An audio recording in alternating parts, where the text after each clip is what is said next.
Situation Room, the home of hard-hitting political commentary and penetrating insights about the state of the nation. This is the Situation Room, the home of hard-hitting political commentary and penetrating insights about the state of the nation. This is a talk radio experience like no other. The Situation Room, a place for hard truths, debates, and elevated conversations. The Situation Room, witty, political, engaging, deep, controversial. In the room, we have C.T. Muga, researcher, academic, seasoned political observer, a fountain of wisdom in these politically uncertain times. Ndu Oko, Nigerian by birth, Kenyan by choice, communications expert, Pan-Africanist, a truth seeker and believer in people power, and Eric Latif, agent provocateur, the man in the chair. Good morning and welcome to the Situation Room, Kenya's biggest conversation. We are here on this lovely public holiday. How are you, Ndu? Fine, thank you. Barka da Sallah, so you'd say in Nigeria. What? Barka da Sallah. That's Bark and Asala. Barka da Sallah. Barka, Baraka ni Salam. It's a Barka is like Baraka in Hausa. So the languages are very Baraka ni similar. Salam. Yes, so Sallah is like, a greeting. Greeting, yes. Yes. Salam. So during Eid celebrations in the northern part of Nigeria, the Hausas will say Barka da Sallah. So you see how the languages are similar. What does That's that why mean? it was easy for me to learn Swahili. What does that mean? Basically carrying blessings of the day. We know you are not Hausa. I'm not Hausa, no, but I So- was born in Hausa land and I spoke Hausa before I spoke English. So how do you say speak Hausa in Hausa? Kana jin Hausa? And that is close to Swahili, how? No. No, We're no, talking it's very about the close. it's Repeat it. This man's hearing is a bit faulty since Wednesday. oh, since says- Wednesday specifically. Yes, repeat it. Yesterday it improved slightly. Today it's heading back Heading to back to there where it factory was. settings. Repeat it again. Kana jin Hausa? See? Ukwaje na Sausa. No, I mean a lot of the words are the same, but if you understand language and the way linguistics is set up, the structure of the sentences, the structure of the language is actually quite similar. And some of the words, because they all have their mother language as Arabic, a lot of the root words then are the same. So like dunia is dunia, hamsin, hamsini, sabulu, sabuni, ishirin, ishirin, ashirin, chai, shai. More importantly, Pesa. Oh, okay. Kudi, no, it's not. It's different. Okay. Kudi is Hausa, Alright. Pesa is Alright. Kiswahili. M-Pesa. So I could, and then just the way the sentence, but then also Hausa is a gender language, so that's why it's slightly different. But Like French? yes, just like French and Spanish. Okay. So, Barka da Sallah is where it all started. Barka da Sallah. M-Pesa. Kanaji Hausa. Salam Saleh. Best. Very good. Tumesheka. Yeah, okay. We are So now... the shots are on a break. Yes, we are now speaking Nigerian. No. And that is Eric and I. Oh wow, We you guys are actually just a communicated in Nigerian. merry band of brothers from Kemsa to speaking new languages. Actually, I decided today it is cold one. You decided it's cold. Yeah, I decided it is cold. And I realized You told yourself, City. this cold, City, we are feeling city, cold. we are feeling cold. Let And us since know. we're feeling cold, let us wear something that reduces the cold. So now, what is this something? Please do tell. This. Let us use terms that are easy to understand. Sweater. T-shirt. Tumevaa t-shirt mbili. Yeah.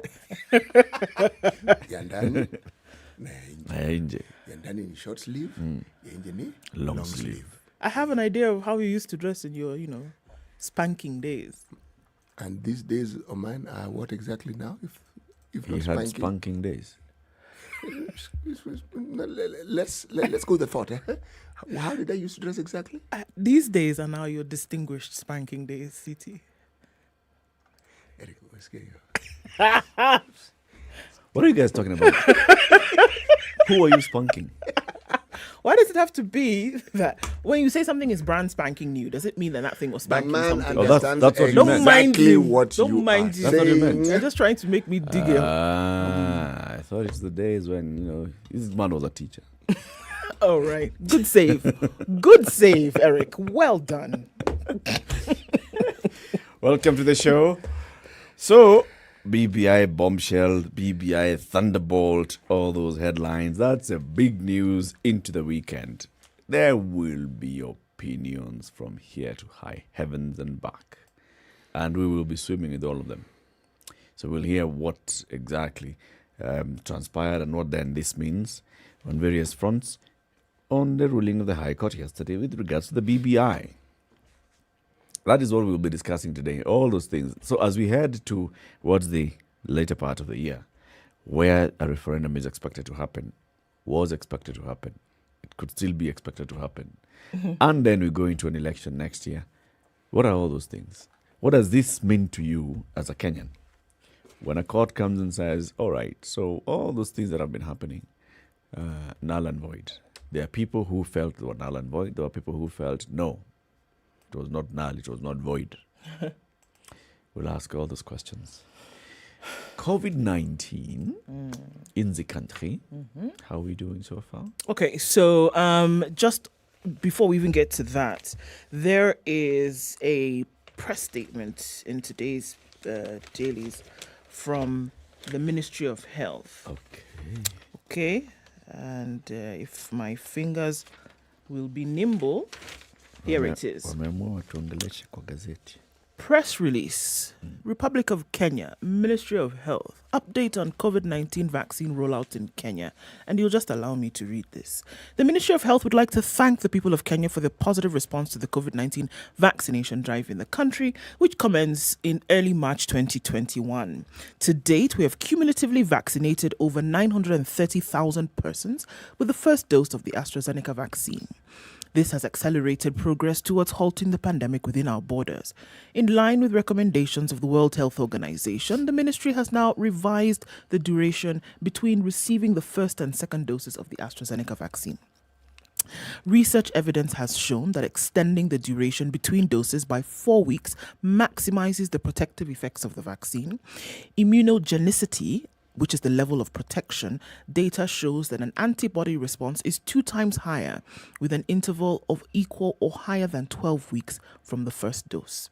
In view of this and on the recommendation of the National Task Force on COVID-19 Vaccines Deployment and Vaccination, the Ministry of Health has revised the interval period for the administration of the second dose of the AstraZeneca vaccine to 12 weeks. This means that the country will begin administering the second dose of the AstraZeneca vaccine from the first week of June 2020. So, they're urging everyone who received the first dose to remain patient and await their second dose 12 weeks from the date of their first dose. It's worth noting that the coronavirus SARS-CoV-2 disease is new, rapidly evolving, and information on prevention, treatment, and vaccination is changing ever so often based on scientific research and evidence. To secure a second consignment of the AstraZeneca vaccine in the country as soon as possible, the government of Kenya is working with the COVAX facility. This is a program that ensures low and middle income countries worldwide can access COVID-19. So, they're encouraging all Kenyans who are eligible for the vaccine to take it when the second consignment arrives and becomes available. And they do not recommend the mixing of vaccine types even when other vaccines become available in the country. And so they're saying that efforts are underway to ensure as many eligible people are fully vaccinated in the shortest time possible and that the entire adult population will be vaccinated by June 2022. And in the meantime, you're being asked to continue to adhere to the measures of washing your hands, maintaining social distance, and complying with other hygiene measures. Thank you very much. So on the 14th of April, that's exactly a month ago, I received an SMS from the Ministry of Health telling me, congratulations, Eric, on receiving your first dose of the Covishield vaccine. The next dose is on Friday, the 14th of May, 2021. So now I've been told... Today. That was today. So I've been told now to wait until when? For another 2 weeks or so. Or 4 weeks. Well, see, the thing is, the day you received this message was not the day you received the vaccine. Nope. Okay, there was about a month or maybe 2 weeks later. So now the question is, are you supposed to count from when you received the vaccine or from when you received the communication? That time too has elapsed. The time has not elapsed. So essentially you're waiting for 3 months after. 12 weeks is 3 months, n'est-ce pas? Yes. So you're waiting for 3 months after you received the vaccination for you to go and get your second one. Also gives the government time to get all their ducks in a row, wouldn't you say? Of interest, in the US, there is a lot of celebration taking place, but only for those who have had the full dosage of the vaccine. According to news coming from the BBC, CDC has advised that those who have had the full dosage need no longer wear masks and are not restricted to going to public places or meeting. So, we've entered a new chapter. And if this works out as it's being touted, then we will then begin to assume that when you've had the full dosage of the vaccine, you can start going back to normal. But again, given that this is a new disease, I would hold my horses. I will wait and see how this works out in countries who have taken this very bold forward step. Okay. So yeah, even the President Joe Biden came out and spoke the same with the advice from the CDC. So now I'm saying, let's do this. You can stop wearing masks if you've taken a double dose. If you've taken the full dose, you don't have to wear masks in public. You can now start living. So let's see how it pans out. So that's America. We already saw Israel already did that a couple of weeks back. We wish it actually goes very well, because then that is some positive news for the world. For sure. It'll also now usher us into the next phase of this project, global project. And this is the COVID passport. Yes. Prove to us that you have gotten both doses of this vaccine, or we'll not let you into this country. It's in the offing. It's coming. It is. It's coming. Should have invested. You should have invested in the Ministry of Health needs to explain further and with greater clarity as to what it is that is considered significant for the waiting period between the first dose and the second. Yes, it has been stated, and we have read, and it has come out, that the long wait, a month, 2 months, even 3 months, is not really a problem, but there needs to be clarity. Because in the absence of clarity that can be attributed to the Ministry of Health in Kenya, well, rumors will fly. For sure. And people will form their own opinions. And for all you know... So what do you want clarity on? When you start counting your 12 weeks? Yes. They say... Not even 12 weeks. Is 12 week, is that the magical period? Yeah, so it says from 12 weeks and above. And then at what point does it stop? When does above stop? When does above stop? That needs to be clear. So you want to know the window. You want to know So this is the lower threshold and then the higher threshold. Yes. All that has to be explained. It would be good if it was explained so that it is understood. Okay. 17 after 6. Let's take a break. Take a look at the weather. As then we start looking at the headlines. SpiceFM KE. YouTube, Facebook and Twitter. Wherever you are. Good morning.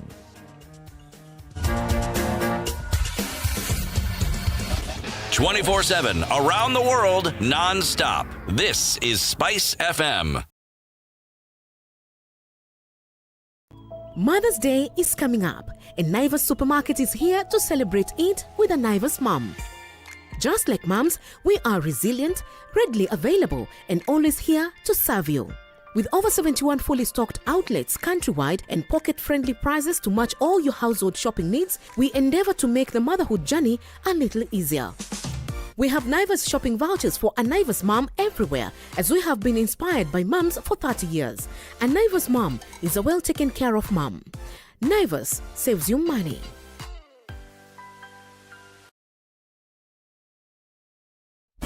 Classic soul, R&B, smooth jazz, neo soul, and nostalgic ballads. Make some noise.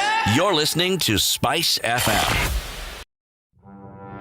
There are so many people peddling what is false and that it bears remarkable resemblance to what is true. Politicians have their agenda, and their agenda is to use every opportunity to sell that agenda and to loot this nation. I have seen major strides that are done in this country when we talk to each other as against talking at each other. We start getting back into the tribal cocoons which were put to us by the colonial powers. You know, they gave us physical freedom but not mental freedom. We're still mentally colonized today into these cocoons of tribe. Now, if you live in an area where it's difficult to find a dog, He's a goat. I kid you not. In which part of this country is it difficult to find a dog? So that you resort. Nafandi hii umbo yako iko na pembe. hii ni umba special. This is the Situation Room, the only way to start It's cloudy your in day. Nairobi. 16 degrees. It's going to go to highs of 22 today and lows of 15. That thermal vest clearly is needed. Cloudy conditions in Nyeri at 15, highs of 23 and lows of 14. 25 will be the high in Nakuru, mostly cloudy conditions at 15. It's 13 degrees and clear in Eldoret, highs of 23 and lows of 12. Kisumu is clear at 18, highs of 27. 27 will be the high in Kakamega today. It's clear currently at 17. Clear conditions also in Mombasa at 25, going to highs of 30. 30 will be the high in Malindi. It's mostly clear at 27. 21 and raining in Kampala, highs of 25 and lows of 19. Mostly clear conditions in Dar es Salaam at 22, highs of 31 and lows of 24 today. Joburg is clear at 13. It's going to go to highs of 22 and lows of 9 today. Mostly clear conditions in Lagos at 24. It'll be a warm high of 32 and highs of 32 as well in Kinshasa, where it's raining at 23. Looking out east into Beijing, it's 22 and sunny, highs of 27 and lows of 18, and 9 degrees and mostly cloudy. A thunderstorms warning in Paris, highs of 14 and lows of 8, and cloudy conditions in London at 9. That'll be the low for today, going to highs of 14. We'll see highs of 21 in New York when it comes into Friday. It's currently 15 degrees and a warm night. Clear, coming down to lows of 11.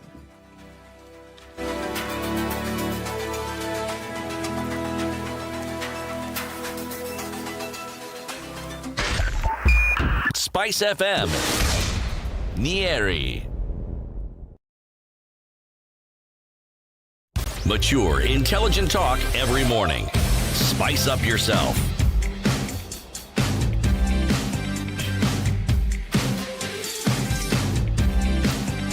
Mornings done right. Okay. 94.4 Spice FM. 6 a.m. People are up and about. It would appear so. Stanley Ngashistan says, good morning, team Situation Room. Good morning to you, brother. Happy holidays to our Muslim brethren. Absolutely.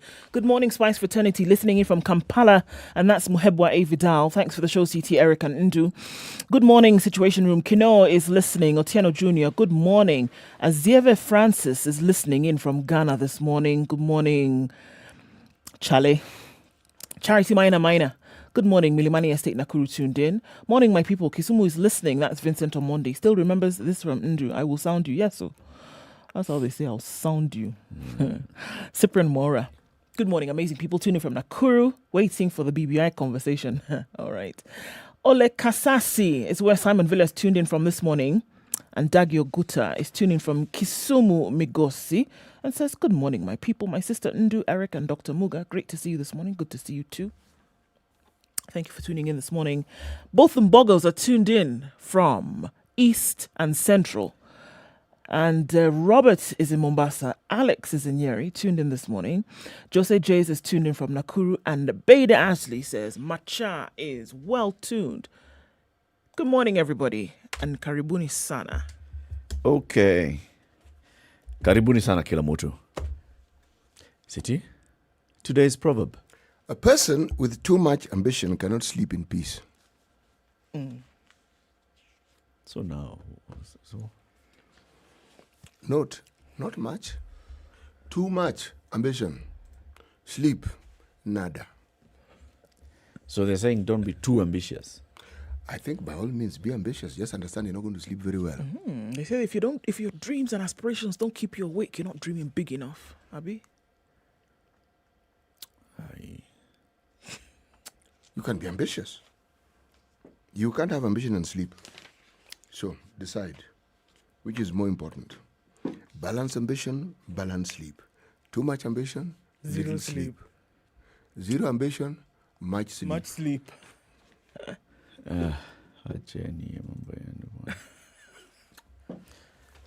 Can someone just have ambition and still And also have sleep. a healthy life? Sheesh. See, he has introduced. Now see. you brought in Lack something of else that sleep. you had not mentioned before. Lack of sleep means affect if It is not that you don't impact on sleep, your health. Eric. You sleep. It's that you sleep less. You're not at peace. You know that slumber of the dead where you knock off and when you wake up, you are fresh. Yes. This one, you wake up yeah? and it's like you've been wrestling the whole night. There you go. And you don't like that one. Yeah, no. Okay. Anyway, let's look at the headlines. Let's do that, shall we? Yes. BBI thunderbolt. Pew, pew. 5 High Court judges stopped the Building Bridges Initiative reggae juggernaut dead in its track when they declare that the process to amend the 2010 Constitution was illegal, unconstitutional, null and void in a 500-page judgment read for 6 hours. It was a long 6 hours yesterday, wasn't it? There were very many things that were said yesterday. Essentially, what we're looking at is this train, whether it has left the station or whether it is still docked, has stopped. It's not going anywhere. And that even it leaving the station in the first place was lacking in authority. The president does not have authority to initiate constitutional amendments, that it was illegal in the leaving. The entity, the BBI Steering Committee, is unconstitutional and an illegal entity. It is against Chapter 6. President Uhuru Kenyatta contravened Chapter 6 on the Constitution, which talks about leadership and integrity. It had no quorum. IEBC does not have the quorum to carry out its mandate and referendum. IEBC injunction, the commission permanently barred from conducting any referendum on the BBI. So that is interesting as well. It was an illegal action. It is unconstitutional for the BBI to set the limit and distribute new constituencies. So this was around the whole issue of the 70 new constituencies. House powers, parliament or county assemblies lack the power to alter any constitutional amendment bill and the amount. There is no legislative framework in place to guide the referendum process. The 5-judge bench said, in taking the initiative to amend the Constitution, President Uhuru Kenyatta failed to respect and uphold the Constitution and has fallen short of the leadership and integrity test. Boom, boom, boom. What? Okay. Very many far-reaching issues and orders that were, issues raised, orders given by the courts. That whole, I like the fact that that the words Constituent Assembly were actually uttered by judges, because that has been my bone of contention all along. Why? Because I've been saying, you want to amend so many parts of the Constitution and you want it to be a very well-meaning, people-driven process. Bring people to one place like Bombers, have a constituent assembly, let people discuss, let them agree, let them come out of there and now take it to a referendum, like we did with the 2010 Constitution. In the absence of that, then how much public participation can we say has taken place? How much representation from various interest groups can we say has actually been factored in? And is it on record? Is it a formal way of getting people and their views factored into the final document? What I'd like to hear is what the BBI team will say in response to this. Yeah. Because I haven't seen anything yet. But it opens up an entire frontier of discussions. I mean, when I heard this and I listened and now I've read, I thought, are we witnessing indeed, let me call it a constitutional moment where the rule of law is suddenly going to become king in this country? Then my mind told me, hold that thought and look at it a little broadly. Okay? Remember, one of the things that the media has done well is presenting the differences that exist between the executive and the judiciary. So, another question rose up in my mind. Are we witnessing something playing out? This so-called tiff and taff that has existed between the executive and the judiciary. Remember, the matter of the 41 judges was never resolved. Yep. Remember the matter of the unconstitutionality of parliament based on the issue of the 2/3 gender rule. Okay? Yep. So I thought, are we seeing this? But then I said, there are 5 judges. It isn't one judge who's been having an upset stomach for a week and has been deliberating on this while in pain and said, let me get rid of this thing once and for all. No, 5 judges, 5 sober individuals. Then I thought again, wait a moment. Yes, we the media at it again. Bombshell, yes, but it's not the end of the discussion. In fact, if anything, it's the beginning of the discussion. Makes it a bombshell. Yes. Now, the BBI matter is really now front and center. Yes. Now the discussions, should we say, the games have now finally begun in earnest. Yes. If anything, it does open up the arena for you to see that such discourse or such questions then are possible, whereby there were many others who previously believed that the rule of law was trampled on at whim, that it really didn't matter if you had a justice system in place, that anybody could essentially do whatever they wanted. So now it's opening up the conversation, and it really is opening it up to levels where people can see that the rule of law can be followed if you actually are serious about, staying along those lines. And that, yes, the powers that be can be questioned. I think just that alone is a victory for some people. Yeah. Oh, it's a huge victory. Yeah. It's a huge victory because if you're talking about a new constitution, new laws, because one of the things that is argued in this particular declaration, I'm calling it a declaration, is that, yes, some argued, President Kibaki also made similar things when it came to the referendum, and the argument was, yes, he did, but he had the power of the old constitution. And the old constitution allowed him to do that. This new constitution doesn't. So, yet again, we are seeing the operationalization of our new constitution.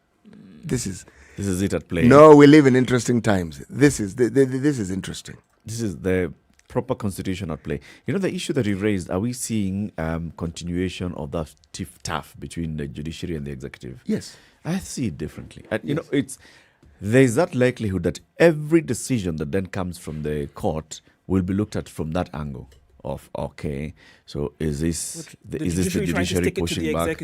Or maybe it's the judiciary just doing its job. It is. Right? Without any regard at all to the ongoing issue between the judiciary and the executive. Remember the discussions that had preceded even the 41 judges issue saga.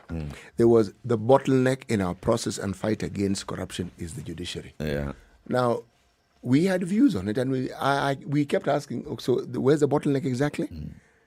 Now, it appears that the argument could have been taken back to the executive and said, look, if you don't allow us to have the tools with which to actually carry out these functions, where then can you say the bottleneck actually is?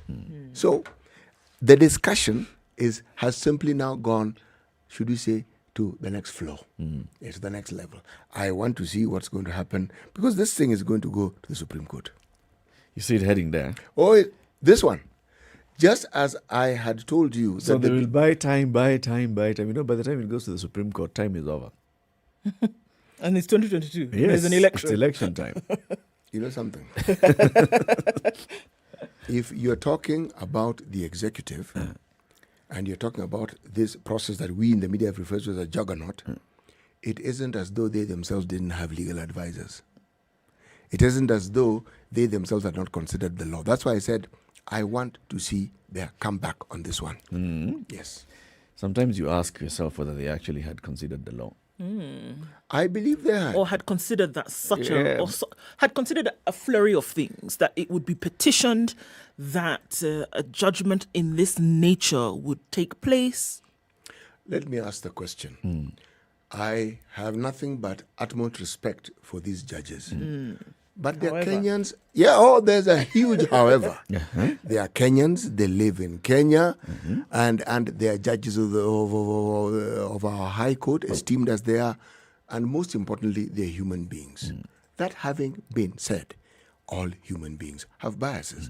And that is why we have a court of law, so that you can have a referee when these things happen. It's true. I mean, the same system and that's is what why you allowed... come up with a multi-judge bench. Yes. An odd number bench, so that then those issues are brought out. Now, when there's unanimity, it tells you something. The same system is what allowed these petitions to come about in the first place. Yes. The same system that you say then, a judgment or a decision like such as this can then be appealed. It's the same one that allowed this arena to be opened initially. more importantly, a system that even allowed these things to get to the point where it went to the High Court. See, it wasn't stifled, it wasn't killed at an early age. It actually went up, moved up, and it got here. So I am simply saying, I am looking at this lovely evolutionary process of the execution of our Constitution. And for me, the constitutional moment is this. When all these things When are the coming Constitution defends itself. Yes, and you can see it coming into play, and arguments are being, because for me it's a learning experience. I'm beginning to understand things I didn't understand about the law. But with the law, I would argue that's one side of the argument. There are people who are going to present another one, and that's what I'm waiting to hear. Then they had their chance and they presented their side of the argument. Yes. The judges have considered both sides of the argument and they've come up with their verdicts. Bro, equal Supreme Court bad. Bad, yes, but I'm saying these judges considered both sides of an argument for or against each of these petitions. Yes. And now we have seen their ruling. If it's taken to the appeal will be on an argument of what the order is and what the appellant is against. Actually, this That's is really what I stone. want to see. When it gets to the Supreme Court, I want to see what it is that is going to go before the Supreme Court. He may not go to the Supreme Court. He may just die at the Court of Appeal. Do you know why I've gone to the Supreme Court? When you have a legal process such as the one that we have, it is interesting when a subject matter goes through all these processes. It is good because with every stage, you get to hear and learn something new. But let's wait and see. Let's see. 25-7, Kenya's biggest conversation continues. Okay, jobs.standardmedia.co.ke. It's the portal where you go and find jobs that have been posted. Jobs.standardmedia.co.ke.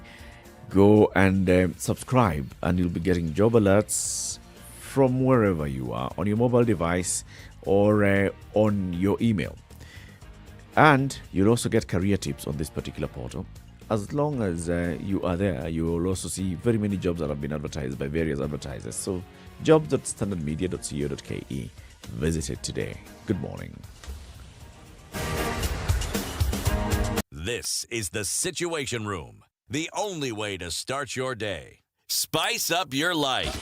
24/7, around the world, non-stop. This is SpiceFM. It's time to answer questions that are worthwhile. The Big Quiz Show is here. Register to play from the comfort of your home by SMSing the word JOIN to 23774. Then watch the live show on KTN every Sunday from 8 p.m. where you could have a chance to win a melee. The fastest and most accurate answers are guaranteed to win. The Big Quiz Show, Sundays at 8 p.m. only on KTN.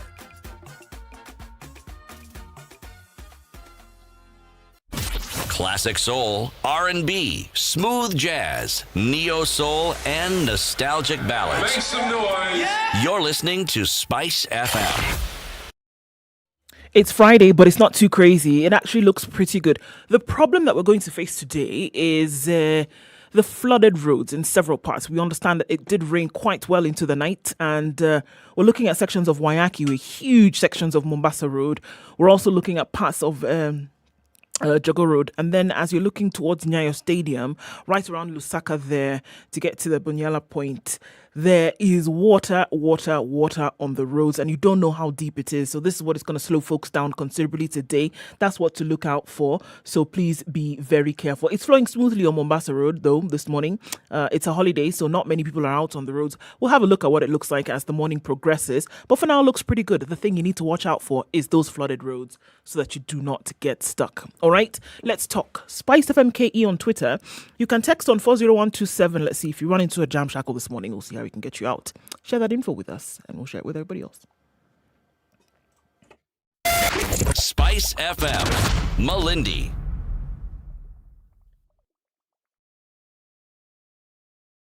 Mature, intelligent talk every morning. Spice up yourself.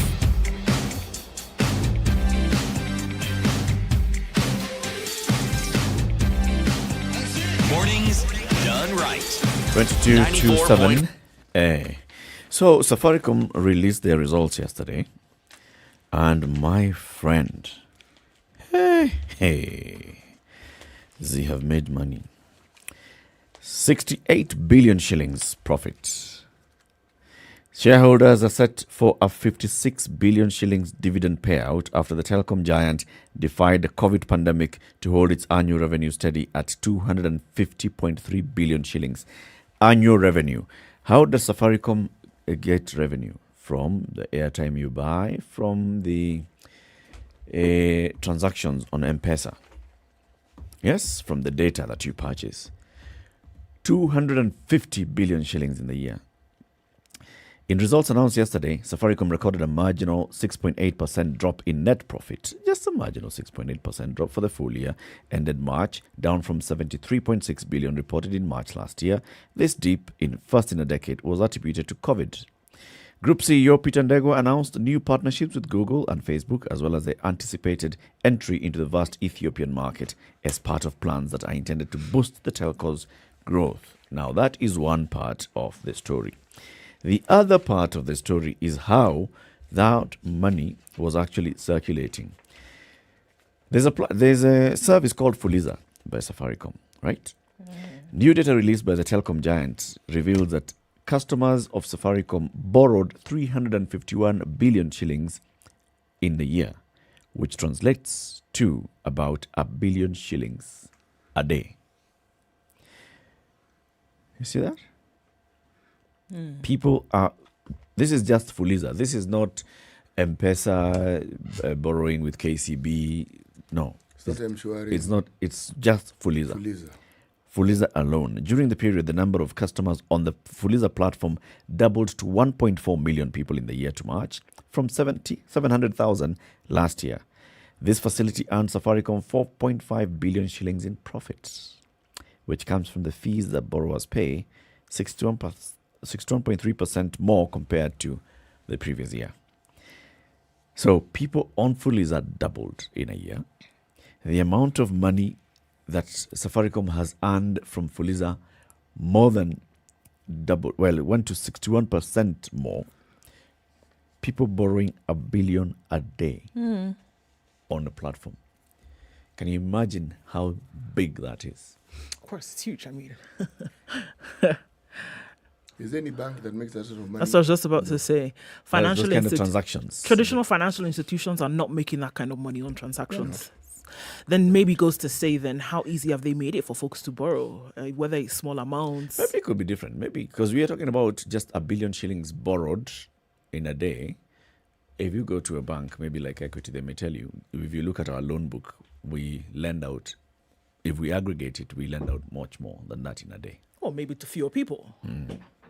Actually, why I asked that, if you look at the way Fuliza is structured, it is a PAP situation, meaning immediate. Yes. You borrow. The returns are. You're not seeing anybody. You're not filling a form. You're not being You're asked to right wait for there 24 at hours. the merchants. You're not asked to bring your father's, right there father's and there. title deed and land and property. It's immediate. And the benefits that accrue to the lender are also immediate. Yes. As opposed to the other long term, which is fraught with all sorts of issues. There could be default, there could be this. There's default here, yes. But the numbers alone helps balance that really, really well for the lender. Yes. This is some very big... Eric, you know what is strange? M-Shwari loans were 94 billion shillings.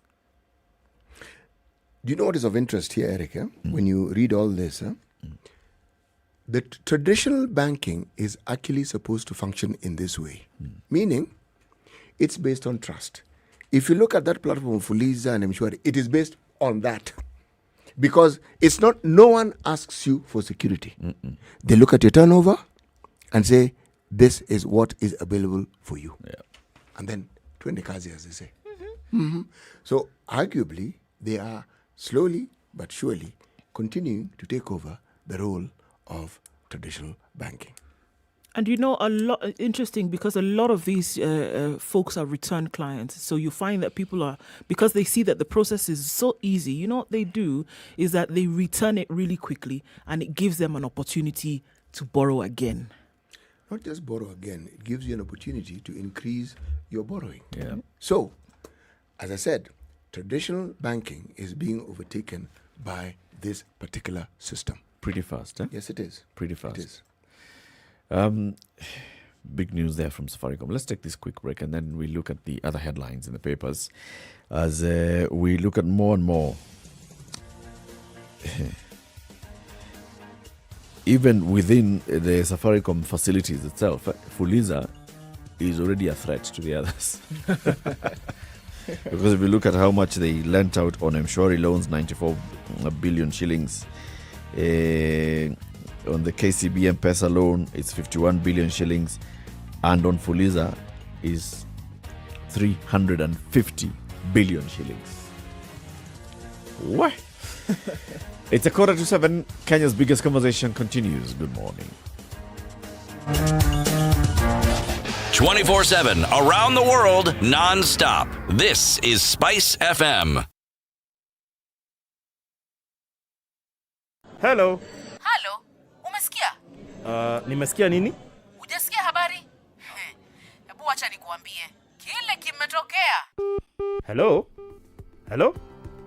Hello? Don't wait for hearsay. Dial star 550 star 2 hash to read the Nairobian e-paper from the convenience of your mobile phone for only 20 shillings from your telecom line and stay up to date, the hottest talk of town with no additional charges.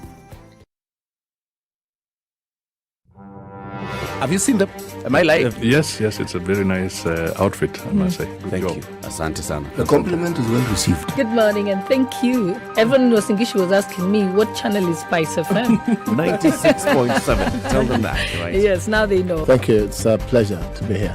Pleasure to have what you. What a beautiful studio, my friend.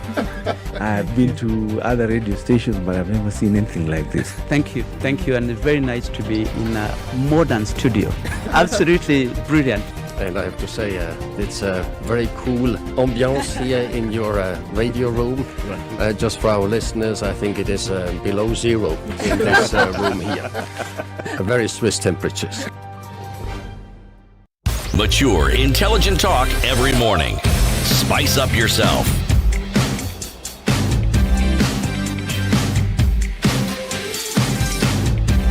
Okay, 6:45. Kenya's biggest conversation continues. Other headlines. So, the government mulls over fresh plans to decongest prisons. Government is planning to further decongest prisons to curb the spread of COVID-19 among inmates. Interior Chief Administrative Secretary Winnie Gushu said yesterday. Speaking Thursday at the Embu prison, she stressed that the government was committed to ensure that prisoners were safe while serving their jail terms. She was responding to the complaints by prisoners that they were overcrowded. The overcrowding in prisons has been a pre-COVID issue, right? There are people who are in who probably have not been, 1, charged in court, number 2, waiting for sentencing, number 3, who are even waiting for their trials to continue. So the decongesting of prisons has been something that they're saying, okay, when are we going to get at this? So maybe COVID has given it another opportunity to come to the limelight to say that this is actually something that needs to be done. The questions then have risen in terms of, all right, if we're going to decongest, where are we going to take these folk? Do we have additional infrastructure to make this happen? And the glaring, foreboding answer is no. Mm-hmm. So, the CAS has said that, just looking at other reports on this, that something actually needs to be done. It needs to be focused on, because COVID today could be another issue tomorrow. And across the country, they need to look at how this can be sorted out. Wow. Okay. This planet that we're on is not at peace.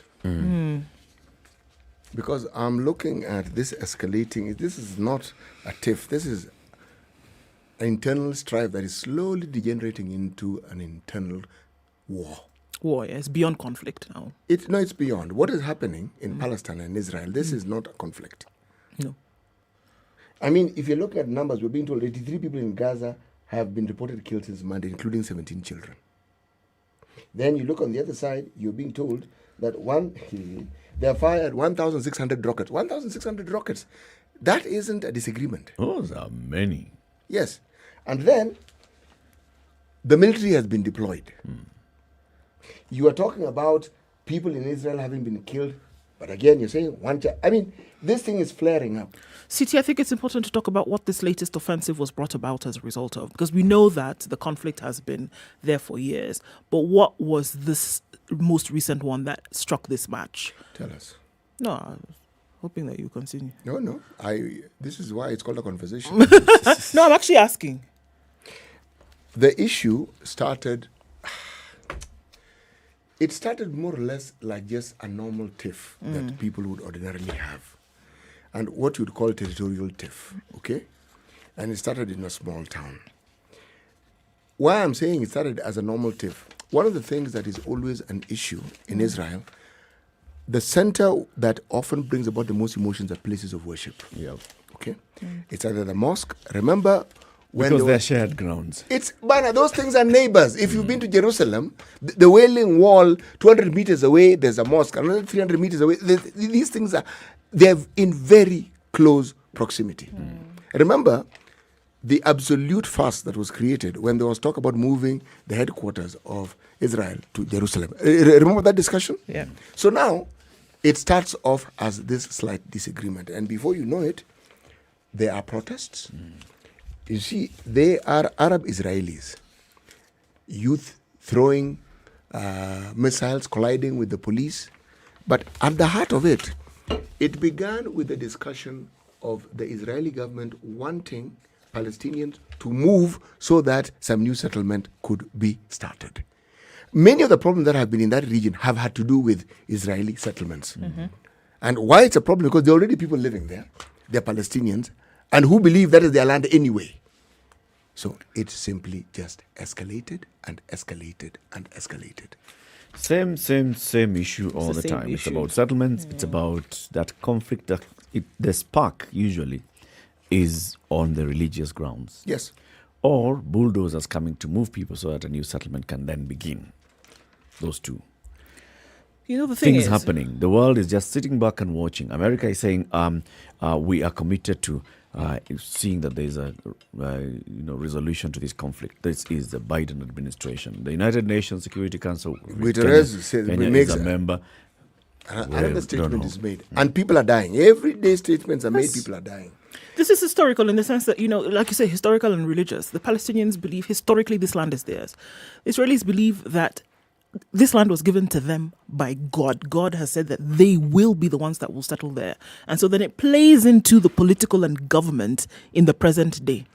So there is nobody who is going to release their hold on this particular conflict. Nobody's going to release it.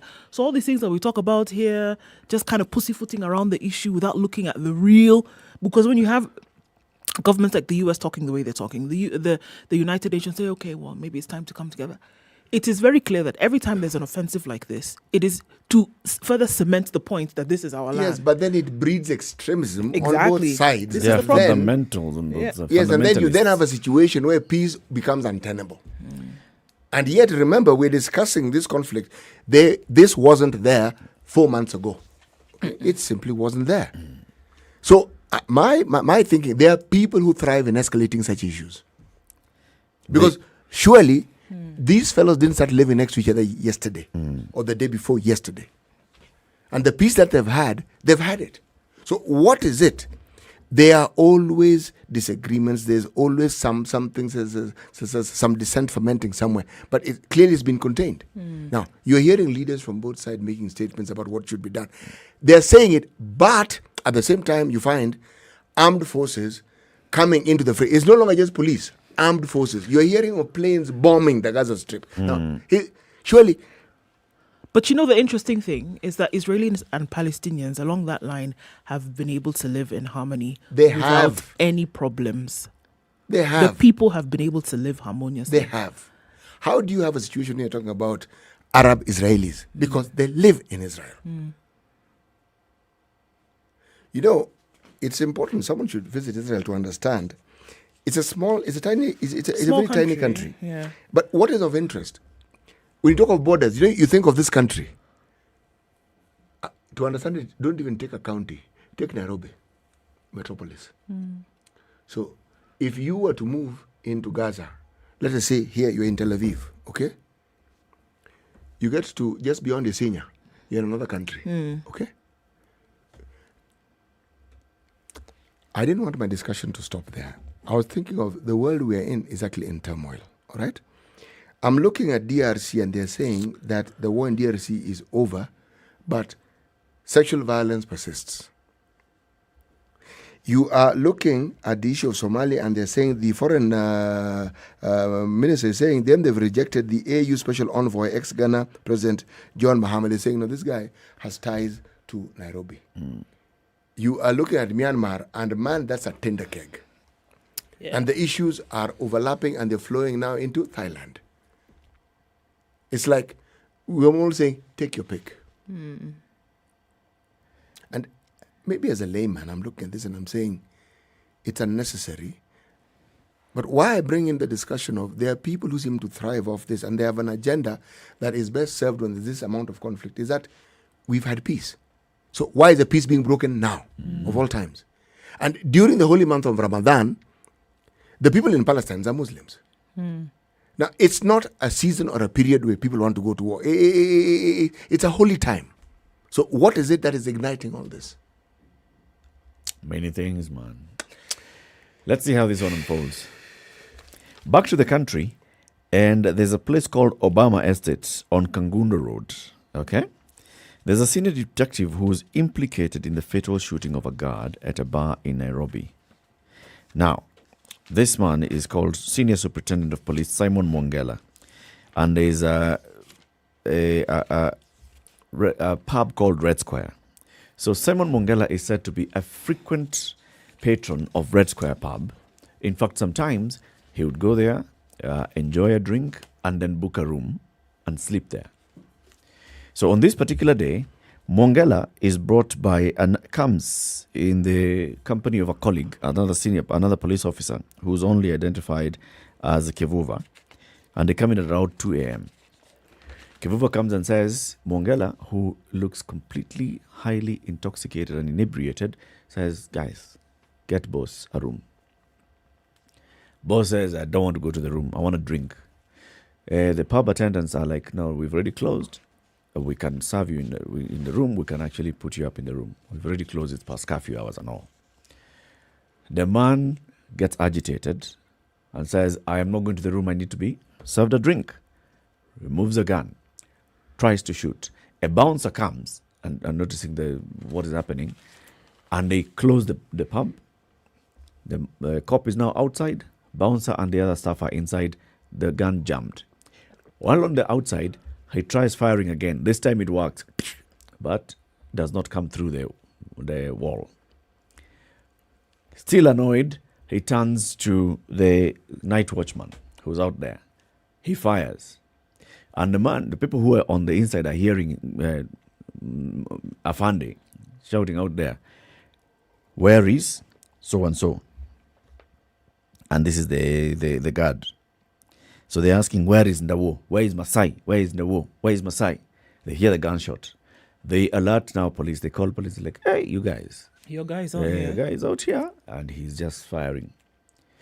Police come. They find dead body of the night watchman and the police officer. Senior police officer. He's alive. They find him. Now, the man was apprehended as investigations have commenced. So the reason why it's being said he's being implicated in this fatal shooting of the guard is because, as far as all these witnesses are concerned, he was the only one who had a gun in that vicinity. He was the only one who was out at that particular time. And there was an altercation. Guard dead. Necessary. This one is puzzling, isn't it? It is. It says this man is known in this pub, is known by everybody because he comes, you'll find him there. You'll find him drinking here. You'll find he takes a room. When he gets high, he takes a room. He sleeps in the room. Tomorrow morning, he gets up, he goes. It's known. This particular time, Kivuva brings him and they're like, get him a room. But the man is like, no, I don't want to go to the room right now. I want to be served a drink. Something was afoot, huh? Back and forth. Someone shoots Watchman died. Very, very sad story. Top of the hour, Chief Justice nominee Martha Koome was appearing before the Parliamentary Committee on Justice and Legal Affairs yesterday. She said she plans to make the judiciary more accessible and efficient. My vision for the judiciary stems from what is in the Constitution. The Constitution is a progressive instrument that requires that the administration of justice is always responsive to the needs of Kenyans. This is what she was telling members of Parliament. Are you seeing any likelihood that this committee may come back and say, no, we disagree with the JSC on this one. We don't believe that she's the suitable candidate for Chief Justice. What are the chances? What I would ask is, if that were to happen, what then would we expect? Yeah. What would that change? Back to the drawing board. I don't think anybody wants to be drawing anything now. Huh? I don't see it happening. I think it's a through pass here. I don't see. I don't see anybody going back to drawing. It would be an interesting one. It would be interesting because one of the things that you then have to do, what are the reasons that you would then give? As to why she wouldn't be. Yes. What? Give essentially, you'd be negating the processes that everybody else has followed in getting to that stage. Yes. That would be interesting to observe. But that having been said, I don't see it happening. Now that we're exercising our constitution, I think we should get to that point at some point. We already saw it with Monica Juma's nomination to become the secretary to the cabinet, and members of parliament said no. Yes, that was parliament. Yes, that was parliament saying no to the president's nominee. This is Kenya's biggest conversation. Keep it right here. We're looking at the BBI rolling shortly. It's 7 a.m.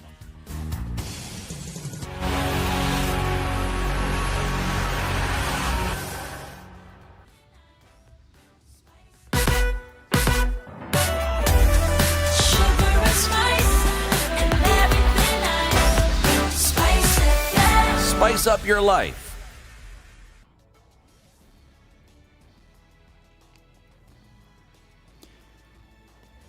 This is Newswire. I'm Dennis Aseto. While BBI proponents are nursing their wounds following the decision by the High Court, lawmakers and leaders in general disagree about it. Speaking on various platforms shortly after the verdict was read out, some called it a blow to the process of improving governance in Kenya, with some supporting it. Ruaraka MP Tom Kajwang has criticized it for hampering the process of improving devolution, insisting that there exists a conspiracy to retaliate against President Uhuru Kenyatta. This ruling is a big blow to devolution. It's a big blow for those people who thought that they will get health facilities, roads done by the county governments because more money would come down. According to lawyer Kamotho Waiganjo, although the decision itself had many legal details, it had many shortcomings that could be criticized in the appeal. The judgment is fairly well reasoned at an intellectual level. I have no doubt that it's going to be a judgment that's going to be quoted in many jurisdictions. Having said that, there are certain things that I think the court went a little far and which opened it to two issues. One is the possibility of accusations that it is revisiting. Still on BBI, lawyers have expressed their concerns with the ruling, saying it will affect operations at the IEBC. Attorney Eric Gumbo has asked the High Court to overturn its decision on the number of commissioners, as these would affect the Bonchari and Juja by-election to be held on Monday. This is part of the ruling regarding the IEBC. A declaration is hereby made that the IEBC does not have quorum stipulated by Section 8 of the IEBC Act as read with paragraph 5 of the second schedule to the Act for purposes of carrying out its business relating to the conduct of the proposed referendum, including the verification of signatures in support of the Constitution Amendment Bill and Article 257(4) of the Constitution submitted by the Building Bridges Secretariat. Political and civil society groups opposed to the Constitution of Kenya Amendment Bill 2020 have welcomed the decision by 5 High Court judges who ruled that the process leading to its adoption was unconstitutional. While welcoming the decision by the lawyers, Law Society of Kenya President Nelson Harvey said the High Court petition and consolidated petitions had raised fundamental issues with the far-reaching implications to the country. Senate will Monday next week hold a special sitting to debate and deliberate the report from the committee that investigated the impeachment of Wajir Governor Mohamed Mahmoud. The committee, chaired by Okongo Mugeni, officially completed a 2-day interrogation session with members of the public, and now committee members have convened to prepare the report. While presenting his evidence, the county's acting director of finance, Aden Kalmoi, was shocked when asked about the COVID funds. You say who you appeared before a commissioner for oath called Dunstan Omari? Yes, I appeared. When did you appear? On 11th May. This is Newswire. I'm Dennis Aseto.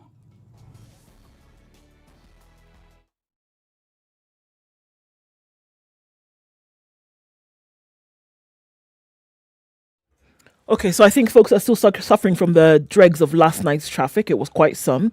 But what we're looking at this morning is floods, entire roads that have become rivers this morning from Langata Way, or rather Langata Road to Wayaki Way. And the drainage issue is a big problem.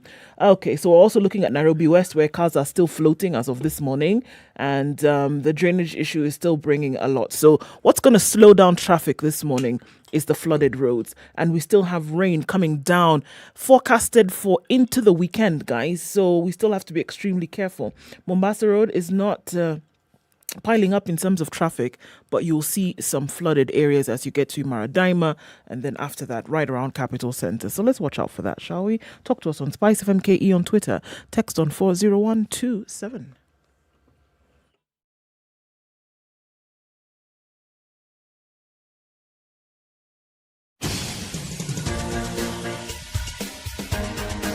This is the Situation Room, the home of hard-hitting political commentary and penetrating insights about the state of the nation. This is a talk radio experience like no other. The Situation Room, a place for hard truths, debates, and elevated conversations. The Situation Room, witty, political, engaging, deep, controversial. In the room, we have C.T. Muga, researcher, academic, seasoned political observer, a fountain of wisdom in these politically uncertain times. Ndu Oko, Nigerian by birth, Kenyan by choice, communications expert, Pan-Africanist, a truth seeker and believer in people power, and Eric Latin, agent provocateur, the man in the chair, seasoned journalist, news hound, a man who believes in punching up, not down.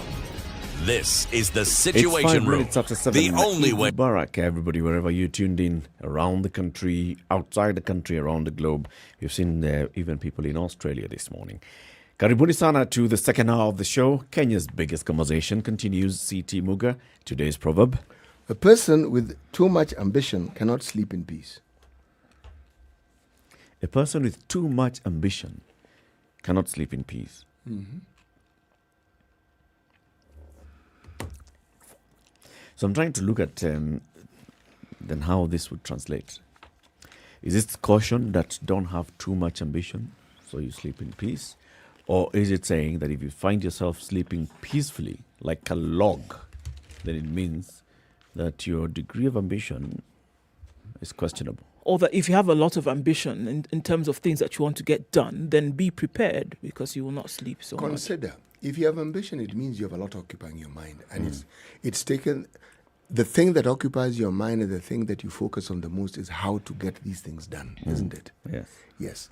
Now, if you follow that trajectory of thought, then you'll come to the conclusion that you will have very little time for anything other than these pursuits. Now, if such things occupy your mind, one of the factors that will also come into play is something called stress. Yes. And with stress factors, you will then be in a position where, should we say, you will sleep, but your brain will be working in your sleep. Hey. So your brain will not rest. Yes. So, the people who are seriously ambitious on a constitutional amendment, they have clearly not slept in peace last night. Or maybe they did. We don't know. Because others who also had serious ambition on stopping that reggae had gone to court with several cases. David Day, Wajiroge Konyo, Jarochitsei, and two others had gone to court seeking to block amendment of key sections of the Constitution, saying these ones are what would constitute the basics of this Constitution. Others, Kenya National Union of Nurses, had gone to stop the BBI, saying their proposal was not factored in. The Third Way Alliance had gone to court arguing that BBI is a government-led initiative and therefore cannot be subjected to a referendum. Makueni Governor Professor Kivutha Kibwana had gone to court wanting the court to find that government cannot initiate a constitutional change process. Nandi and Kericho County Assemblies had gone to court seeking to the determination whether MCAs can amend the bill once it has been sent to them. In total, there had been 17 issues that the court was now asked to determine. 17 of them. The 500-page, 6-hour judgment delivered by the 5 judges of the High Court yesterday had various orders. Some of the orders: 1, declaration made that civil procedures can be initiated against a sitting president or person performing functions of the president when they are still in office. 2, the president does not have authority under the Constitution to initiate changes to the Constitution, and that a constitutional amendment can only be initiated by Parliament through the Constitutional Article 256 or through Popular Initiative Article 257. BBI's task force and the steering committee established via this Gazette notice in 2020, published in a special legal issue of January 2020, was unconstitutional and unlawful. Being an illegal entity, it has therefore no capacity to initiate any action towards promoting constitutional changes. That process, culminating to the launch of the bill, was done unconstitutionally. Also, specific proposed amendments to the Constitution can be amended as separate and distinct referendum questions to the people. You cannot have 81 question for 72 amendments or 76. All those things, including, well, there was one prayer here that had been said. Now, if you find that the president acted outside his authority and what is permitted in the Constitution and the laws of Kenya, by initiating this process, by establishing the BBI task force, by giving them the mandate, by all, if you find that this whole process was wrong, can you tell us who's going to pay for this process? And can we therefore surcharge the president? The court, however, said the prayer for an order that Mr. Uhuru Muigai Kenyatta refunds the public funds used in the process is declined. So we still need to find out, so who pays them? All those things were declared. Now, these are very many arguments that come out of here, including that IEBC does not have quorum. And the judges said does not have quorum, period. So, very many things that came out of this. What does it mean now going forward? If, assuming that it's taken to the Court of Appeal and the Court of Appeal agrees with the High Court, it's even taken to the Supreme Court, and the Supreme Court does not change much of what these 5 judges said yesterday. What does it mean? Even going forward, yes, okay, BBI is our. But even going forward, what does it mean? Let's talk to constitutional lawyer Waikwa Wanyoike, who has spoken to us before about this BBI process and giving us his views. He joins us again this morning. Good morning, Waikwa. Good morning, Eric.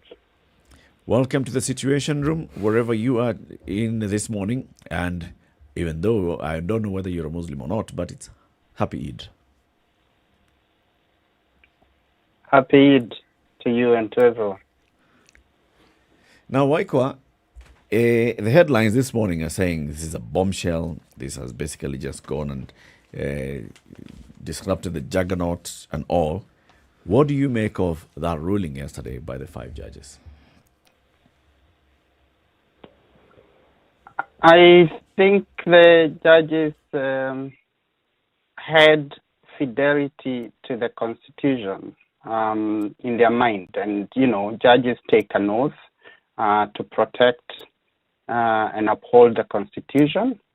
We know that the Constitution itself has made the court its custodian, and by making the court its custodian, then that means it's made the judges its custodian. And so the judges just were asked questions. Remember, those 17 questions that they outlined are not questions they brought from home. These are questions that were asked of them by litigants. In fact, there were a bit more, but they consolidated the issues.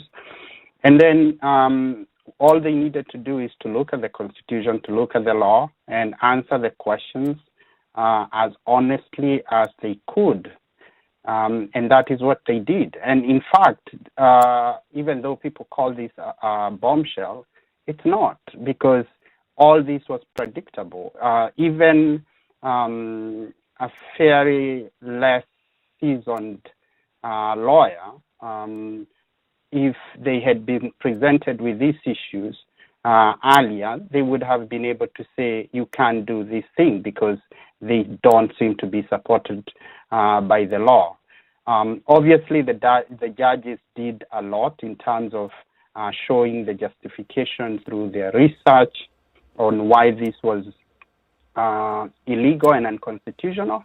But at the end of the day, the judges didn't say anything that is outside the law or outside the Constitution.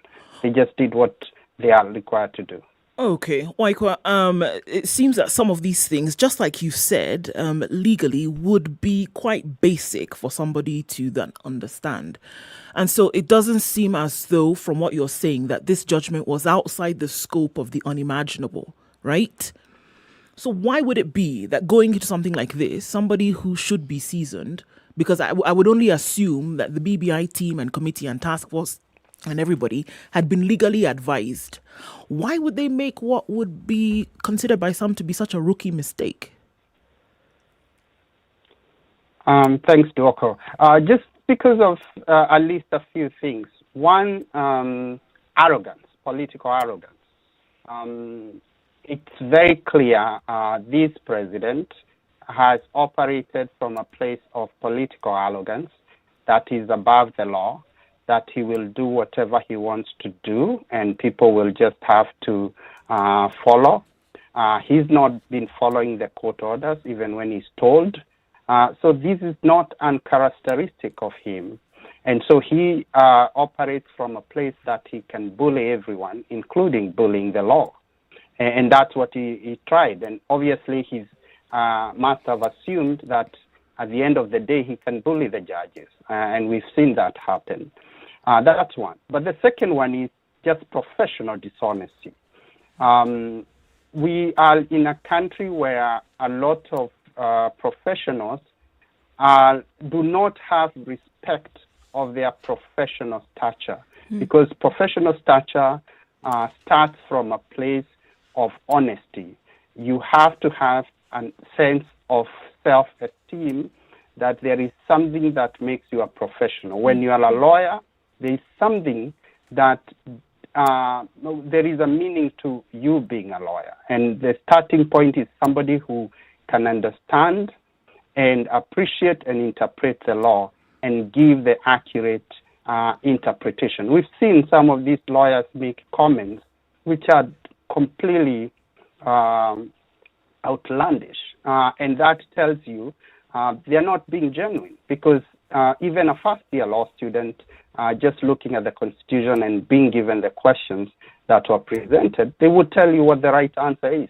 So it's just lack of professional cadre and lack of professional self-respect when you give such advice, because I'm sure at some point the president was being told by a lawyer somewhere that this is okay and we can do it. You know, I'm sure you'll hear others who will tell you, okay, you may call it professional dishonesty and all, but maybe those who are giving the advice to the president were actually also looking at the law, and that's their honest interpretation of the law. I'm looking at a very seasoned Attorney General, Amos Wako, who is a member of the BBI task force, when he was appointed into the BBI task force. And then you see 5 judges of the High Court saying the Constitution, the appointment, the gazettement of this was completely unprocedural. You don't surely suppose that Amos Wako did not sit back and ask, but Mr. President, we can actually make this thing right at this point. He must have at some point believed that all due process has been followed. Yeah, I'm sure Amos Wako knew this was all illegal. But who is Amos Wako? Amos Wako has been a legal chameleon for a very long time. That's how he survived during Moi's time, by obviously making sure that he conveniently advised on the law. And he has survived not just the Moi's regime, he survived Kibaki's regime. And now he's surviving the Uhuru's regime. Clearly, it is very difficult to convince me, because I know for sure Amos Wako is one of the most brilliant lawyers.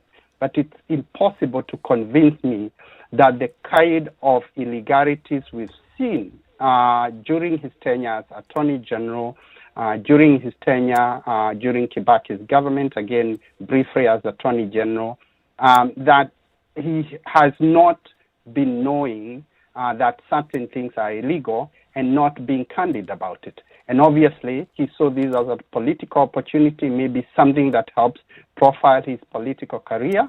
And so he took it.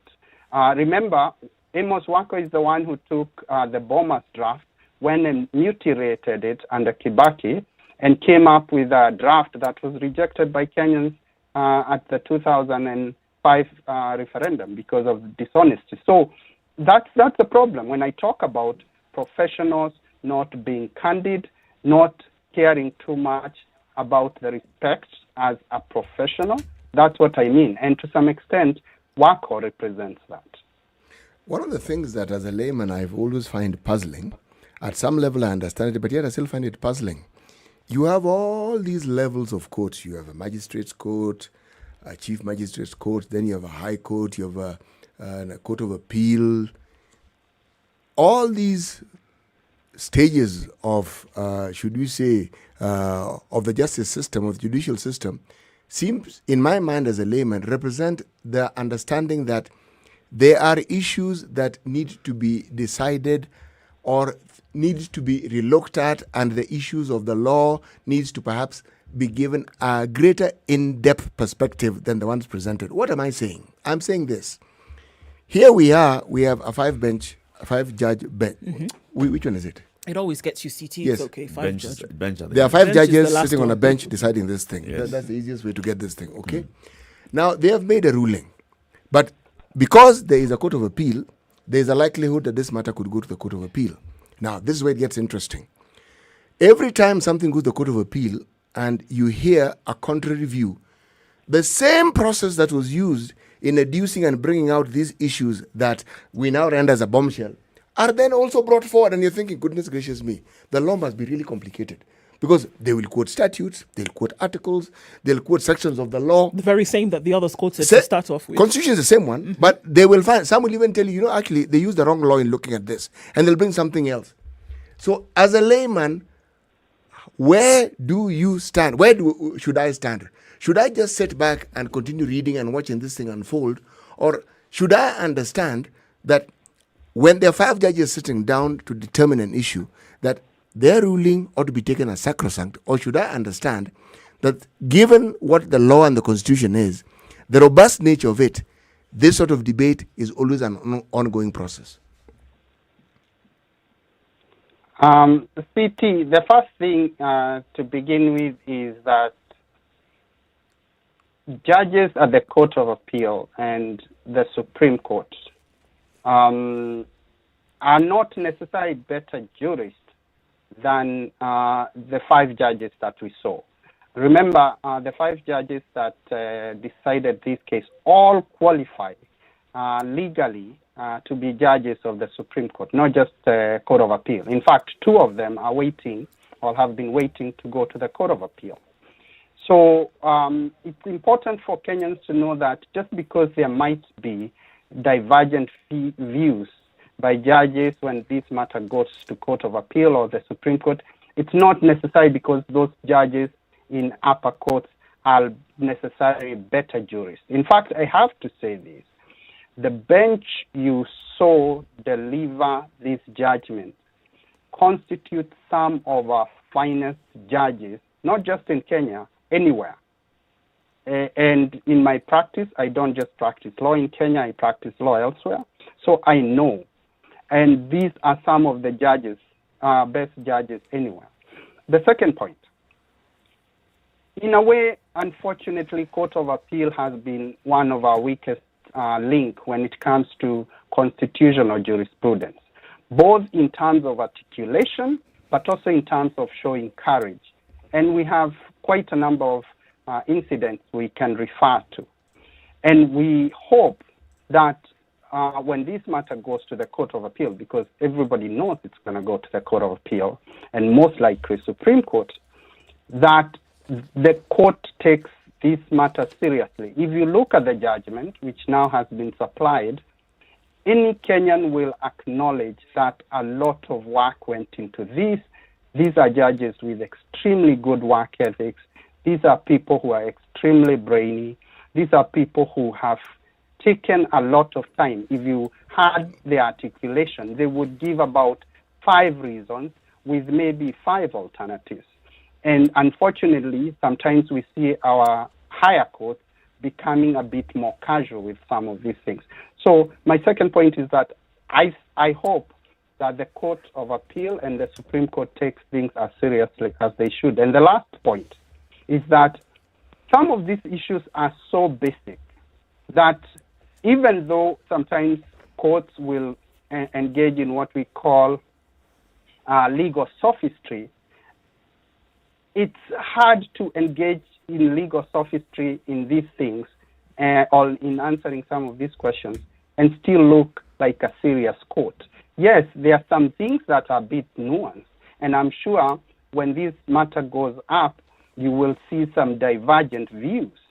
But there are things that are just so straightforward that if a court tries to engage in legal sophistry, even just your regular Kenyan who is following this, not with so much enthusiasm like some of us are, will say, wait a minute, there is a problem there. And I really hope Court of Appeal and Supreme Court live up to the calling that they are required by the Constitution, and they don't engage in political convenience in terms of the interpretation. Okay. In this ruling, Waiko, some of these things are quite heavy. Even as basic as they are, in terms of what will not be allowed, they are quite heavy. We're looking at a president lacking authority, according to this ruling. We're looking at an illegal entity having been set up to do something that would essentially amend the law that guides a country. We're looking at going against Chapter 6, which many have touted as one of the most crucial chapters in the Constitution. We're looking at an IEBC that had no quorum to be able to carry out verification of something like signatures. I mean, the list goes on and on and on. All of this came about as a result of several petitions that were then made to the court. I then am in a position where I shudder to think what then would have happened if these petitions had not been brought forward. Would we still be going through illegal processes according to this ruling, and nobody would have said anything about it? What would that have portended for the country? And that's Duoko, that's the dilemma. We've seen what Parliament did. Parliament comes and says, oh, this thing is unconstitutional, but we'll pass it. And that is why I'm saying it's not like these people don't know what they're doing is unconstitutional. Some of those people involved are very, very senior lawyers, starting with the chair of JLAC, Muturi Kigano, very, very seasoned. People like Senator Omogeni, James Orengo is there, Otiendo Amolo, very, very seasoned. They come and tell us, oh, a lot of these are unconstitutional, but you know what? We will pass them. So why are you passing them if they are unconstitutional? It just tells you the level of dishonesty. But while we acknowledge these are heavy issues, they are heavy mostly not because they are difficult or complex constitutional issues. They are just heavy because of the public interest and the public implication of the outcome. But none of these things are not obvious. Let's just take some examples. The finding that there is no legal framework to guide the process. The judges didn't say anything new. As far back as 2019, High Court had said the same thing and sent a memorandum to Parliament asking Parliament to enact a law to guide the referendum, following the Third Way Alliance popular initiative. Of course, Parliament gets that and just decides who is the court to listen to. Think about IBC. IBC, part of the problem is that it's not constitutionally constituted.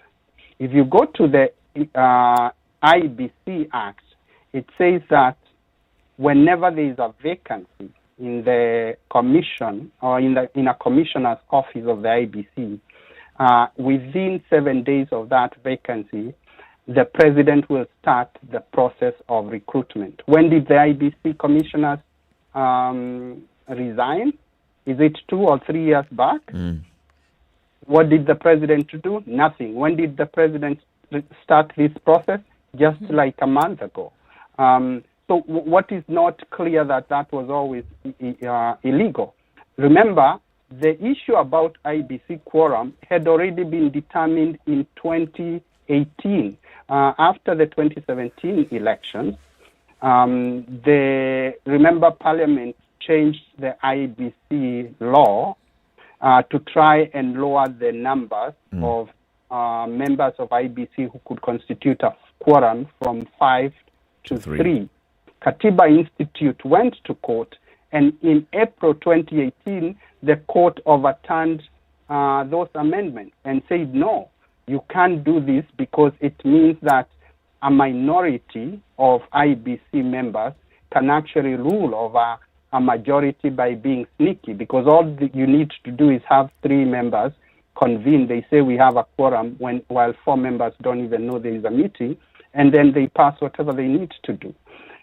Again, this is how basic some of these issues are.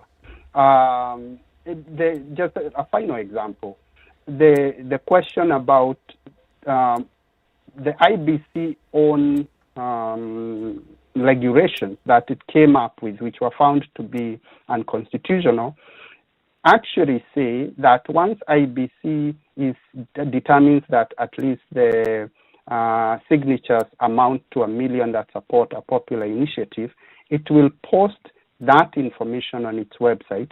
It will wait for 2 weeks so that if anybody wants to complain, they can complain. It can make the determination before it forwards the bill to the county assembly.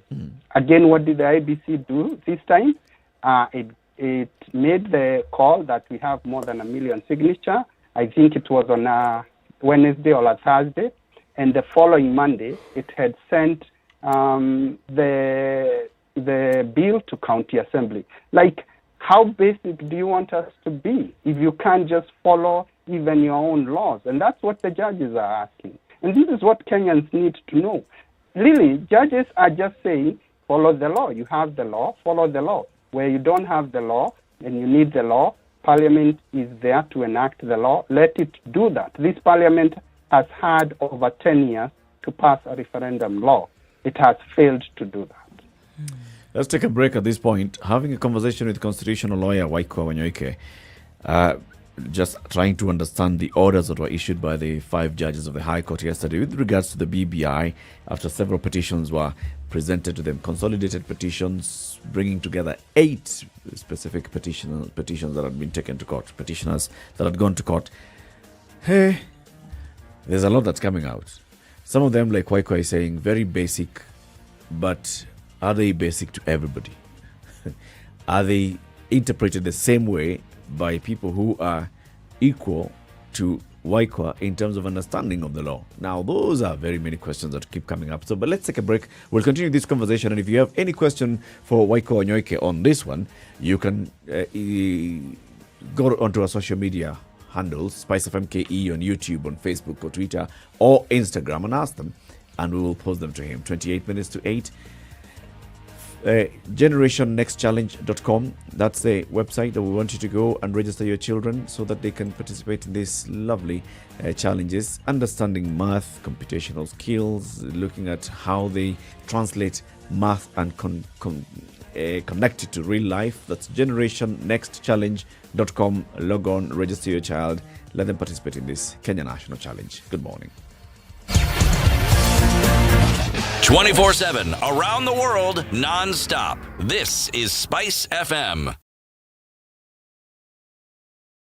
It's time to answer questions that are worthwhile. The Big Quiz Show is here. Register to play from the comfort of your home by SMSing the word JOIN to 23774. Then watch the live show on KTN every Sunday from 8 p.m. where you could have a chance to win a mealie.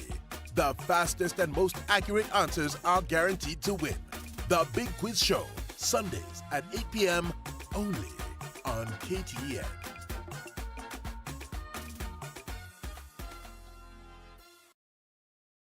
Hello. Halo, umesikia? Nimesikia nini? Hujasikia habari? Hebu acha nikuambie. Kile kimetokea. Hello? Hello? Hello? Don't wait for hearsay. Dial star 550 star 1 hash to read the standard e-paper from the convenience of your mobile phone for only 20 shillings from your telecom line, and stay up to date for a reliable source with over 100 years of experience with no additional data charges. Classic soul, R&B, smooth jazz, neo soul, and nostalgic ballads. Make some noise. Yeah. You're listening to Spice FM. 24/7, around the world, non-stop. This is Spice FM. We've been all through it, you know. We go to school, study hard, get the much-deserved grades, and celebrate our graduation. Then reality hits us. We get to the job market and we simply don't know where to start off. Thankfully, by visiting jobs.standardmedia.co.ke, your next career breakthrough could be a click away. Get the best in career advice, employment opportunities, internships, part-time jobs, CV writing, and interview coaching.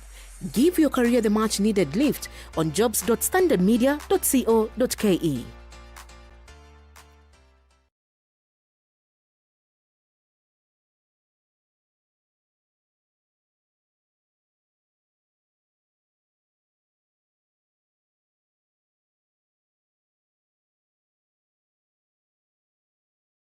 Spice FM. Hey, it's getting hot in here. The media has greatly contributed to the moral rot that we experience in this country. I remember a senior politician telling me, point blank, nobody steals in the field, it's stolen in the granary. So my friend, if you're going to win an election, jipange kwa granary. I think we are suffering from Stockholm Syndrome. Our violator and abuser is also our redeemer in our mind. The whole political class, the whole political institution is rotten. It is based on ideals that cannot progress our country forward. This is the Situation Room. The only way cloudy to start conditions in your Nairobi day. this morning at 16 degrees, highs of 22 and lows of 15. It's raining in Nyeri at 15, highs of 23 and lows of 14. Mostly cloudy conditions in Nakuru at 16 with highs of 25. Highs of 23 recorded in Eldoret today, where it's sunny this morning. Partly sunny conditions in Kisumu at 20, highs of 27 and lows of 18. We're looking at partly sunny conditions in Kakamega as well. At 19 degrees, highs of 27. 30 will be the high in Mombasa, where it's sunny at 25. Mostly sunny conditions in Malindi at 27. That'll be the low for today, going to highs of 30. 25 will be the high in Kampala, where it's raining at 21. Partly sunny conditions in Dar es Salaam at 23. Highs of 31 today. Looking at clear skies in Johannesburg at 14, highs of 22 and lows of 9. It's clear in Lagos at 24, highs of 32. Highs of 32 also in Kinshasa. It's raining at 22.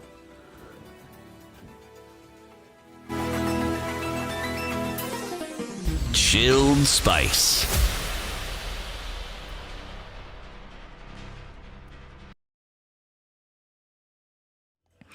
Right, not much of traffic this morning, but what we still see is the flooded roads, so we need you to watch out for those. So let's give you a heads up about where those are. Nairobi West is oozing, as is part of Mombasa Road, around General Motors, around Emara Daima, and then moving further down the South Sea turnoff, and then going towards the Nyeri Stadium roundabout. So there you do have that flooding story. Waiyaki Way is also the same. Several parts of Waiyaki Way where the road has been dug out and now filled with water. And we're promised more rain going into the weekend, so you need to watch out for that. The warning is that don't get into a puddle of water if you don't know its depth. Let's watch out for those ones this morning. You get stuck somewhere, let us know. SpiceFM KE on Twitter, text on 40127.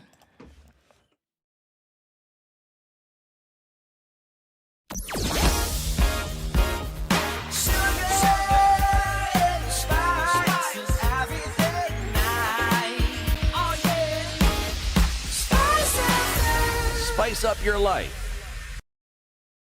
Mature, intelligent talk every morning. Spice up yourself.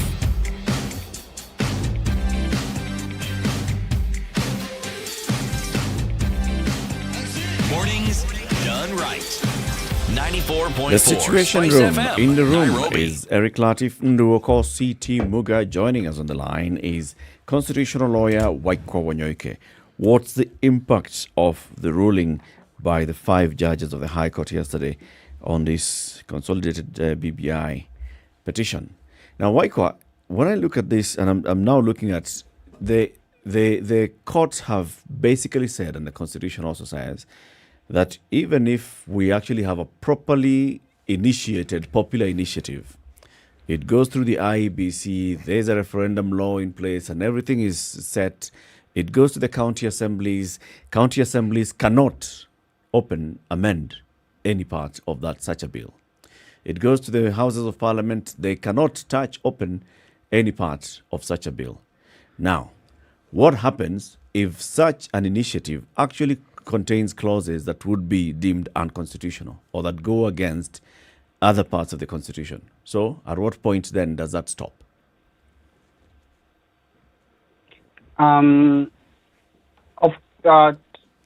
Two things about that. The first one is obviously county assemblies and parliament can make a notation about their concerns, like parliament did, that there are certain clauses that are unconstitutional. The only organ that has the power to determine whether ultimately whether a clause is constitutional or not is the court. And in fact, if you look at the draft referendum laws, Parliament has built in those bills a period within which, after everything goes through, citizens can go to court to challenge any unconstitutionality of a bill and bill to amend the constitution that has been passed, so that the courts can interrogate and see whether, in fact, the proposals are unconstitutional, or any part of the proposals are unconstitutional, or they are not do not cohere with the Constitution. So that's the procedure. But we also miss another point. If IBC, for example, had a concern, because even IBC also has a constitutional mandate to make sure that whatever it's doing is not unconstitutional, it has a recourse. Remember, under Article 163, any state organ can go to the Supreme Court for an advisory on any matter that concerns county government. You can never talk about constitutional amendments if you're not talking about county governments, because even in the passage of the constitutional amendment, whether it's by popular initiative or otherwise, it has to go through Senate. So at that point, instead of having to take the country through a long process, IBC can go to Supreme Court and say, can you look at this and tell us whether there is a problem and whether this should go ahead?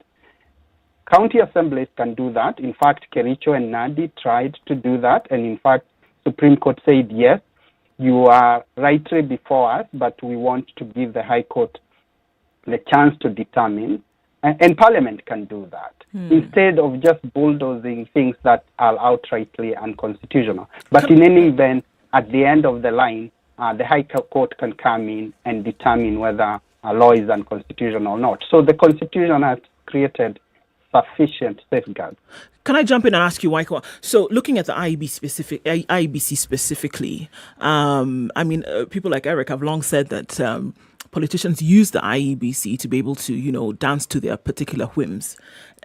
So, in this case, looking at IEBC has no quorum, is what the judgment was, and that to carry out its mandate and the referendum.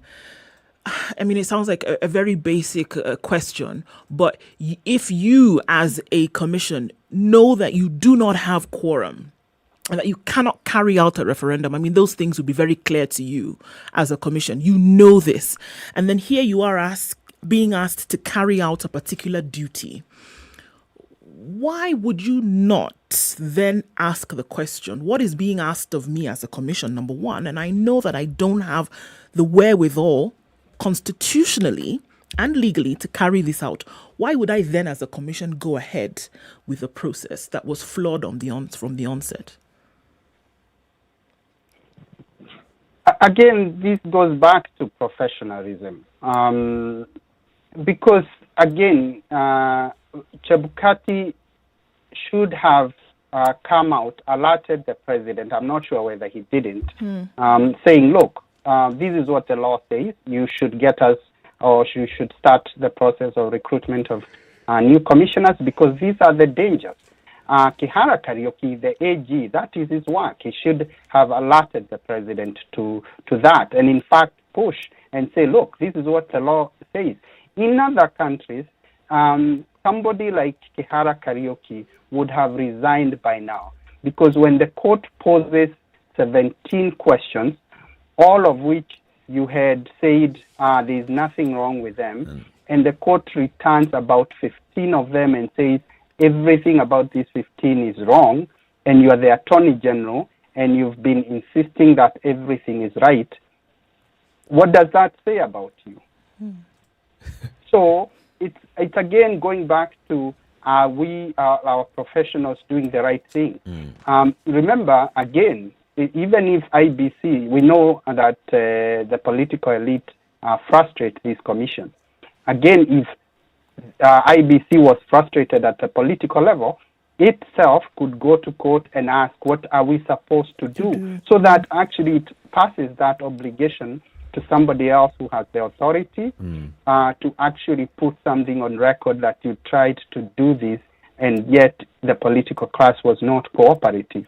The problem is that these people, they want to be politically convenient so that they can please the political actors, while at the same time making all this rhetoric about their independence, about doing the right thing, when it's clear that they are not even doing the very basic.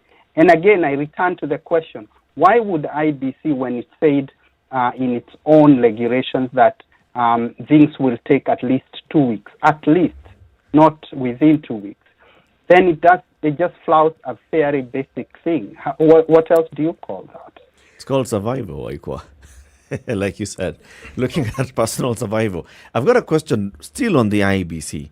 Now that the judges have said that this IBC is not properly constituted, so what's the fate of all the work that the IBC has done since 2018? The by-elections it has conducted, the other elections it has supervised, including elections of the Law Society of Kenya, elections of Law Society of Kenya to a representative to the Judicial Service Commission, judges and magistrates representative to the Judicial Service Commission, and others. What's the fate of that then?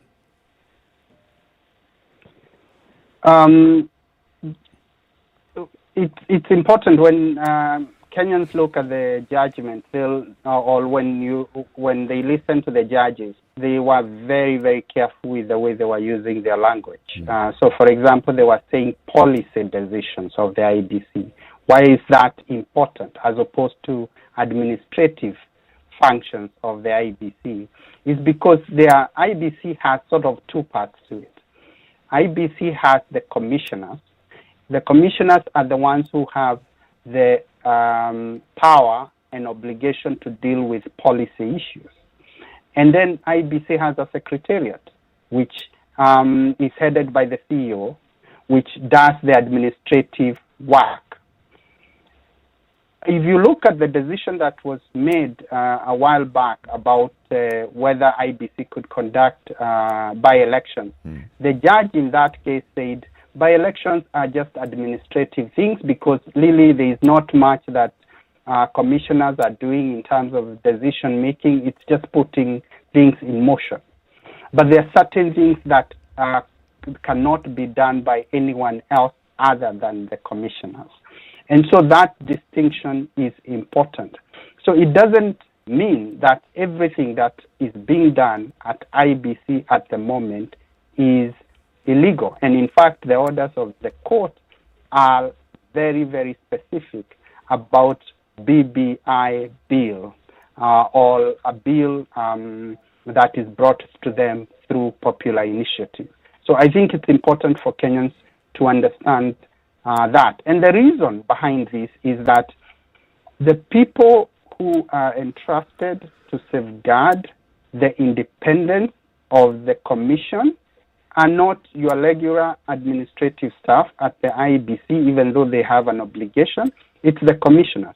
The people who are actually constitutionally protected largely are the commissioners when it comes to independence. And the reason for that is because the Constitution knew that there will be very heavy decisions that will be taken, and you need to attach significant constitutional protection to the person taking those decisions, and those are the commissioners when we talk about the independence part of the commission. And this one is one of those. Mr. Waikwa, I want to take, I want you to join me on a certain mental journey I want to take. When I look at the number of court rulings that this particular executive administration has ignored, outrightly ignored, I now look at the situation that we are in. The judges have made their pronouncements. They choose to ignore it. It goes wherever it wants to go, up to the Supreme Court, make their judgment. They continue to ignore it. Just like they ignored the advisory note that the Supreme Court gave regarding the dissolution of Parliament with regards to the gender rule. Now, if all these things happen and we even go to a referendum, because that would be following in that trend of ignoring whatever ruling that the courts have arrived at, and on to an election, where will that take us from a legal perspective, a legal standpoint? So they ignore, we go to a referendum. Oh, yes. People actually turn up in large numbers to participate in the referendum. Yes. And so people exercise their direct authority to pass or reject. Or reject or whatever. Yes. Where will that put us? You know, CT, they say even the biggest village bully meets his match one day. And we are getting there now. And I'll tell you what. If you actually look at how this judgment has come about, and what is now going to bite Uhuru Kenyatta and Raila Odinga and their supporters of BBI is actually a lot of what they've done in terms of ignoring court orders. As I said, they had been told to pass the law, they refused to pass the law. They were required to recruit the commissioners, they refused to recruit the commissioners. If you actually think about it, two of those judges who sat in that case, if the president had followed the law, they would be at the Court of Appeal. They wouldn't be sitting in that. They are still in the High Court because they've not been gazetted. So, again, at some point, even when you try to be so smart, things catch up with you. This time, it's actually a bit more complex for them. Because remember, and this is a point Kenyans should not lose, if this process has to yield anything for the political class, it's two things. One, an expanded executive and parliament. That's still use those constituencies. We are running out of time. So, and I can almost tell you, unless the Court of Appeal and the Supreme Court really do this in haste, if we just follow the usual processes in court, it's very unlikely this matter will be settled, either by the Court of Appeal or the Supreme Court, before the end of the year. And we still have elections in August. Who is going to be pushing for a constitutional referendum next year when it's still very tentative, when you also have elections in August? Do you want to tell me Odinga now will abandon his presidency quest and campaign so that he can just keep pushing for a BBI bill?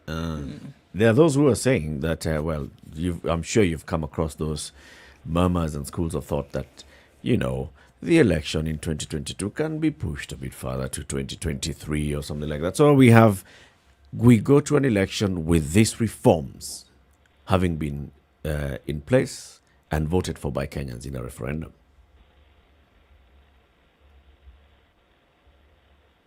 There's one thing that we can say it's constitutionally sure, and there's something we can say it's not constitutionally sure. The date of elections next year is firmly in the Constitution. Even BBI wasn't trying to change that date. So that date is set.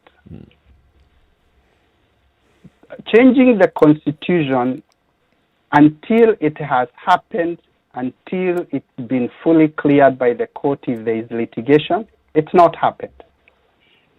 So even assuming that we can have a referendum in the next few months, it doesn't mean that the Constitution has been changed.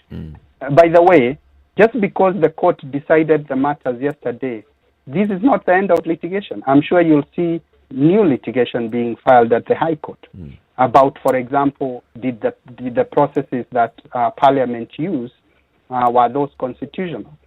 So for a politician to peg their lack on waiting for the Constitution to be changed when the process is so tentative, I think it would be extremely ill-advised. Let's just also take the reality into account. How old is Raila Odinga? Do you want to support pushing elections by another 2 years, 3 years, and then very soon you are 80 and you want to be running for president when you are 80? If he has any best chances, it's 2022. I'm not even sure about that, but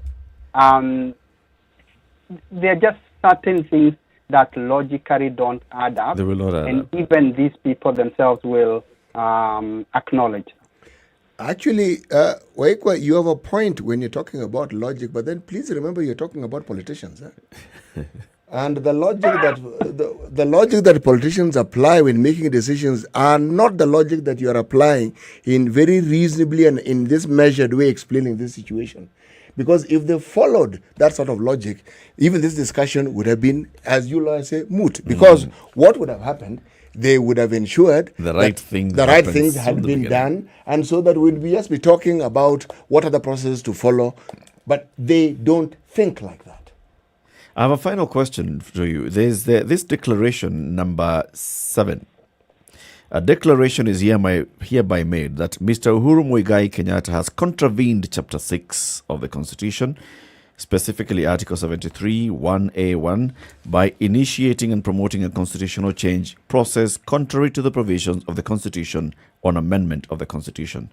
What is the implication of this declaration? It talks about the president, talks about Chapter 6, and says clearly that the president has contravened Chapter 6 of the Constitution.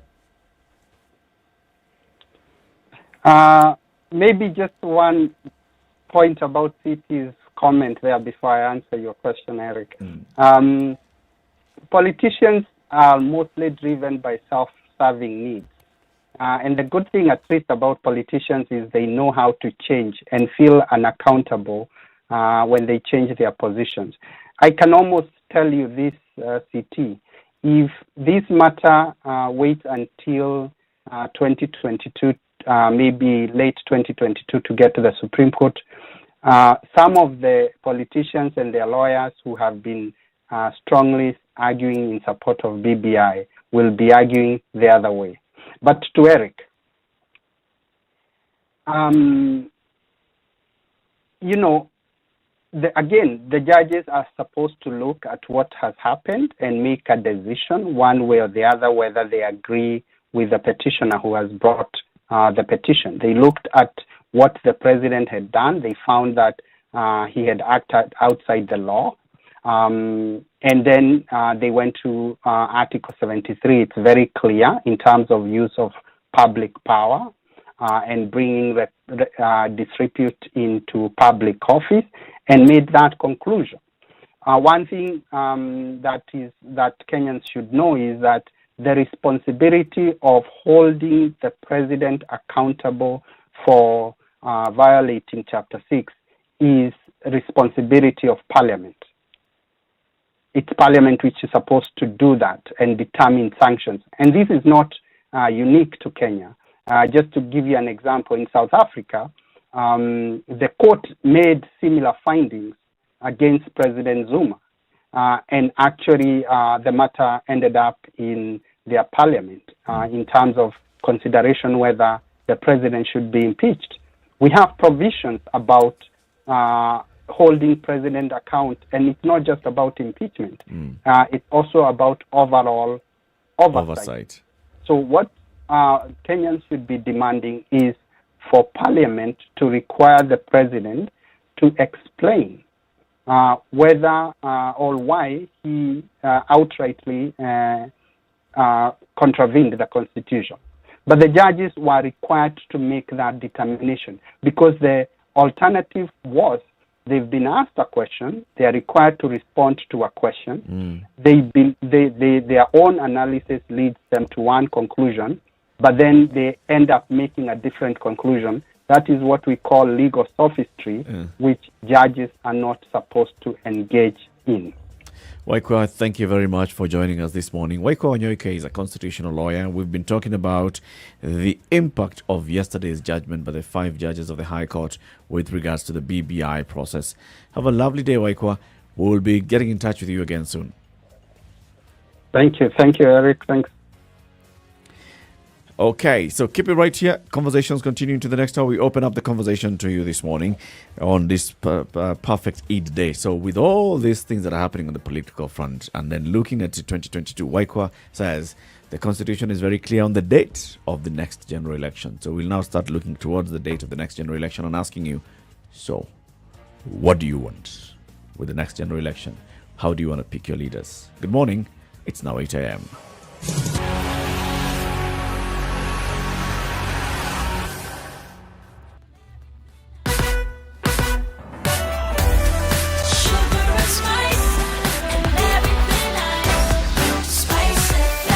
Spice up your life.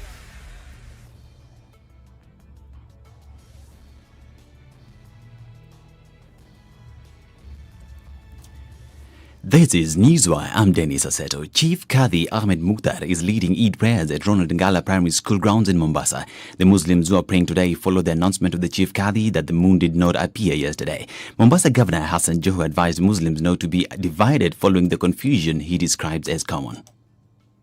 Those that celebrate today have their own right, and those that will do tomorrow, they have their own right as well. Most importantly is for us to respect one another. It cannot be and it should never be a point for an argument. Everybody should follow what they strongly believe in, and that's my humble appeal. Kiharu MP Ndindi Nyoro will spend 4 consecutive days sitting away from Parliament after he admitted to making demeaning remarks about some legislators about a substantive motion. During the sitting, Speaker Justin Muturi announced that any member of the House was at liberty to move a motion of Nyoro's suspension. Majority Whip Emmanuel Wangwe proposed the motion, which was seconded by his deputy Mauka Maure. Honorable Ndindi Nyoro, you don't make noise. Just go to Kiharu or wherever. The standing orders are very, very clear. It's good our friend Honorable Nyinyi got 4 days, but you can go and ask Honorable Wandai because he went for more days, and you miss many privileges, even the freedom of thought and freedom of speech that you enjoy within the presence of Parliament, Mr. Speaker. Our COVID-19 positivity rate was 8% yesterday from 334 new infections tested from 4,155 samples. Ministry of Health said the youngest patient is a 28-year-old infant, while the oldest is 180 years old. 329 Kenyans and 5 foreigners make up the new cases. Bar owners and brewers in the country have resolved to spearhead efforts to fight COVID-19 in the country owing to their grassroots reach across 47 counties. This resolution came up when representatives from the Bar, Hotels and Liquor Traders Association and the Alcohol Beverages Association of Kenya met with the National Multi-Agency Command Center on COVID-19. The meeting, which comes in the wake of increased adverse effects on world economies by the pandemic that includes the service industry, was meant to revamp efforts on risk communication and community engagement on the disease. Kenyans took out a total of 351.2 billion shillings loan from Safaricom's overdraft service for Liza, or about 962 million shillings daily over the last 1 year to March 2021. In contrast, Kenyans only borrowed an equivalent of 670 million shillings a day from the platform in the previous year, or a total of 244.6 billion shillings. The growth in loans from the service coincided with the entry of COVID-19 pandemic in the country at the end of March last year, implying an increased reliance on credit by Kenyans. Uasin Gishu Governor Jackson Mandago now says Kenyans should stop over-relying on imports and instead focus on ways of promoting local manufacturers to boost the economic growth in the country. This is Newswire. I'm Dennis Aseto.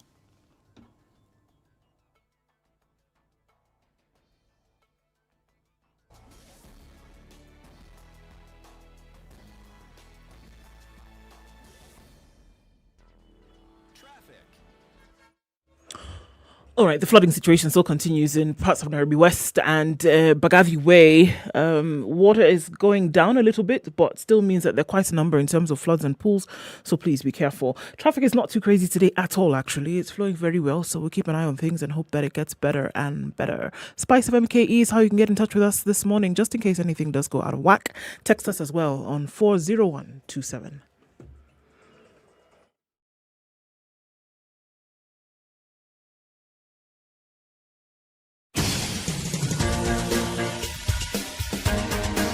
This is The Situation Room, the home of hard-hitting political commentary and penetrating insights about the state of the nation. This is a talk radio experience like no other. The Situation Room, a place for hard truths, debates, and elevated conversations. The Situation Room, witty, political, engaging, deep, controversial. In the room, we have C.T. Muga, researcher, academic, seasoned political observer, a fountain of wisdom in these politically uncertain times. Ndu Oko, Nigerian by birth, Kenyan by choice, communications expert, Pan-Africanist, a truth seeker and believer in people power, and Eric Latif, agent provocateur, the man in the chair, seasoned journalist, news hound, a man who believes in punching up, not down.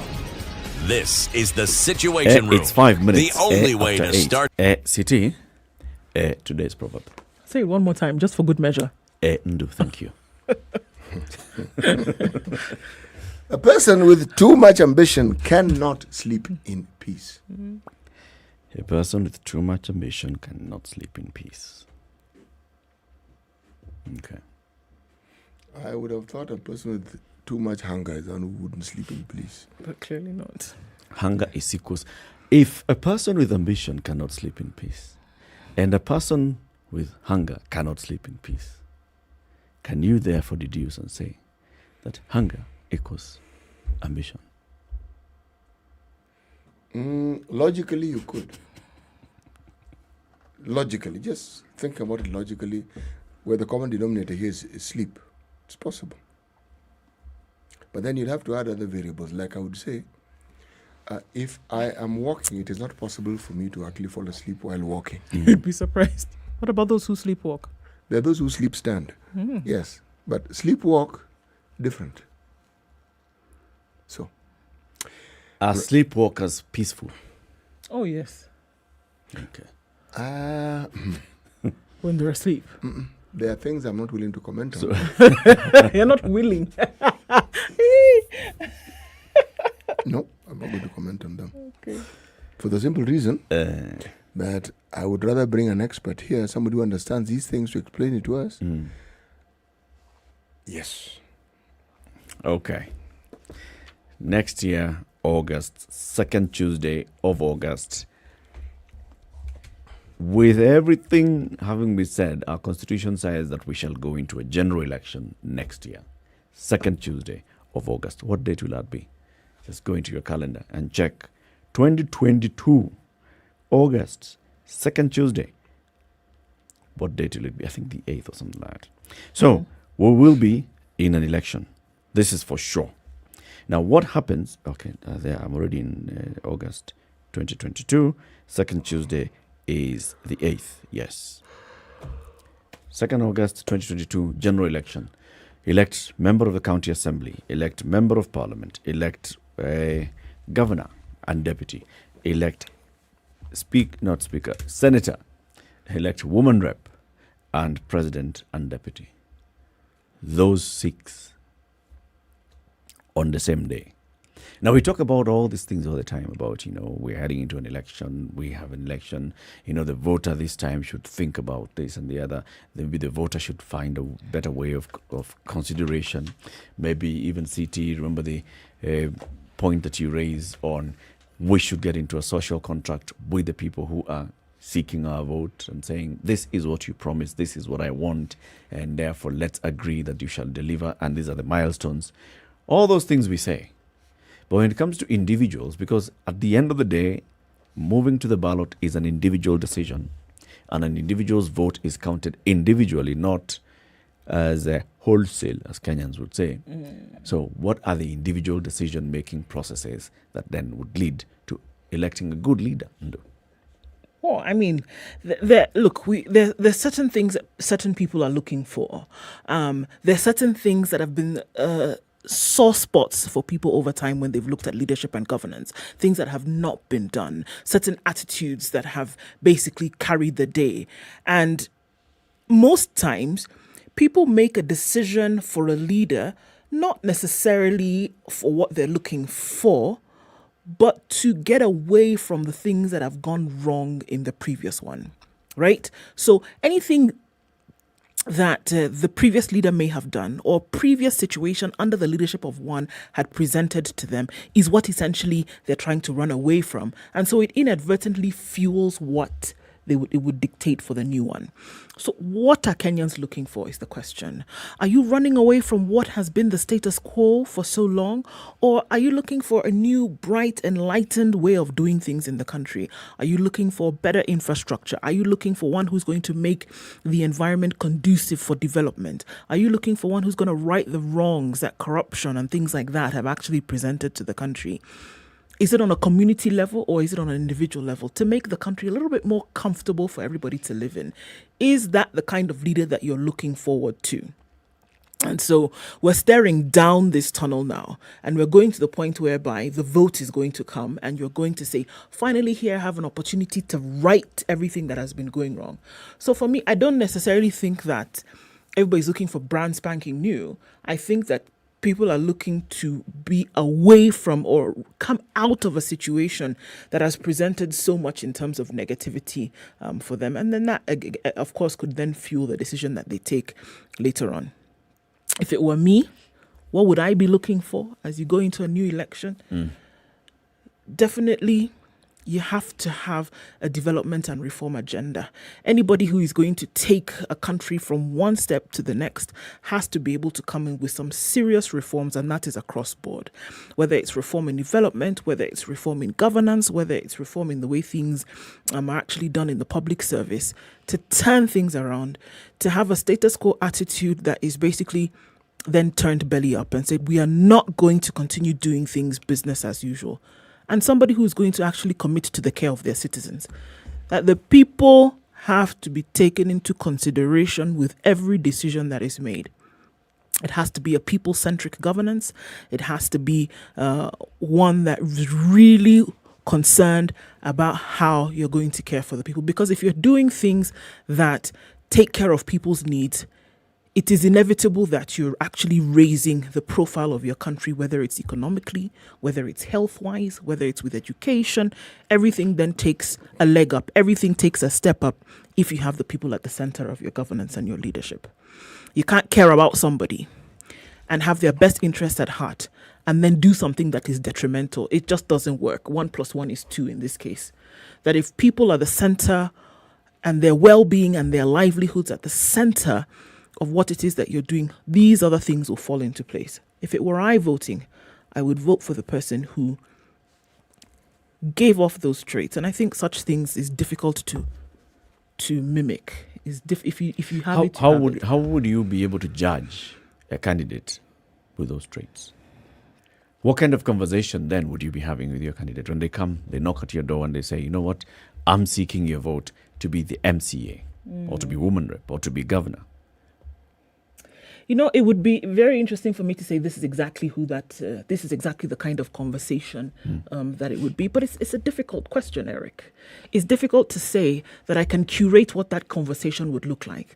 That I can, and this is the unfortunate thing, that anybody who is seeking this kind of position must have some kind of track record.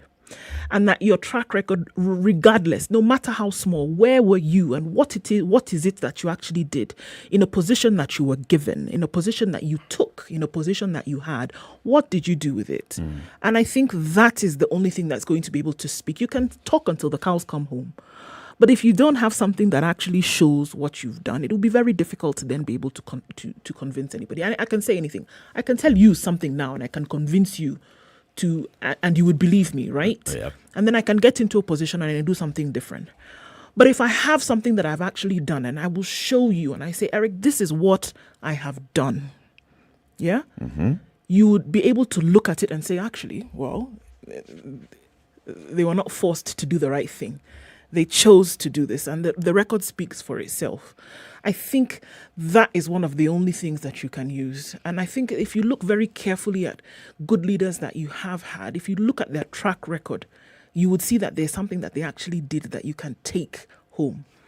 And people today who don't have anything to show and of whom people have complained seriously, their track record is wanting in terms of what they've been able to achieve at a macro, at a micro level. I think track records, and that's why you hear that we are demanding for things like performance contracts. Why do we do that? Why do you want to take an audit of what somebody has done, even in the private sector? Why do you want to do that? Because you want to say, so far, what is it that you have done? Is there a negative trait that we want to get rid of? We want you to get better and better. It is your performance that is going to fuel your future. It is your performance that's going to fuel my decision to keep you on board or to get rid of you. So I think the talk has been talked. It has been talked.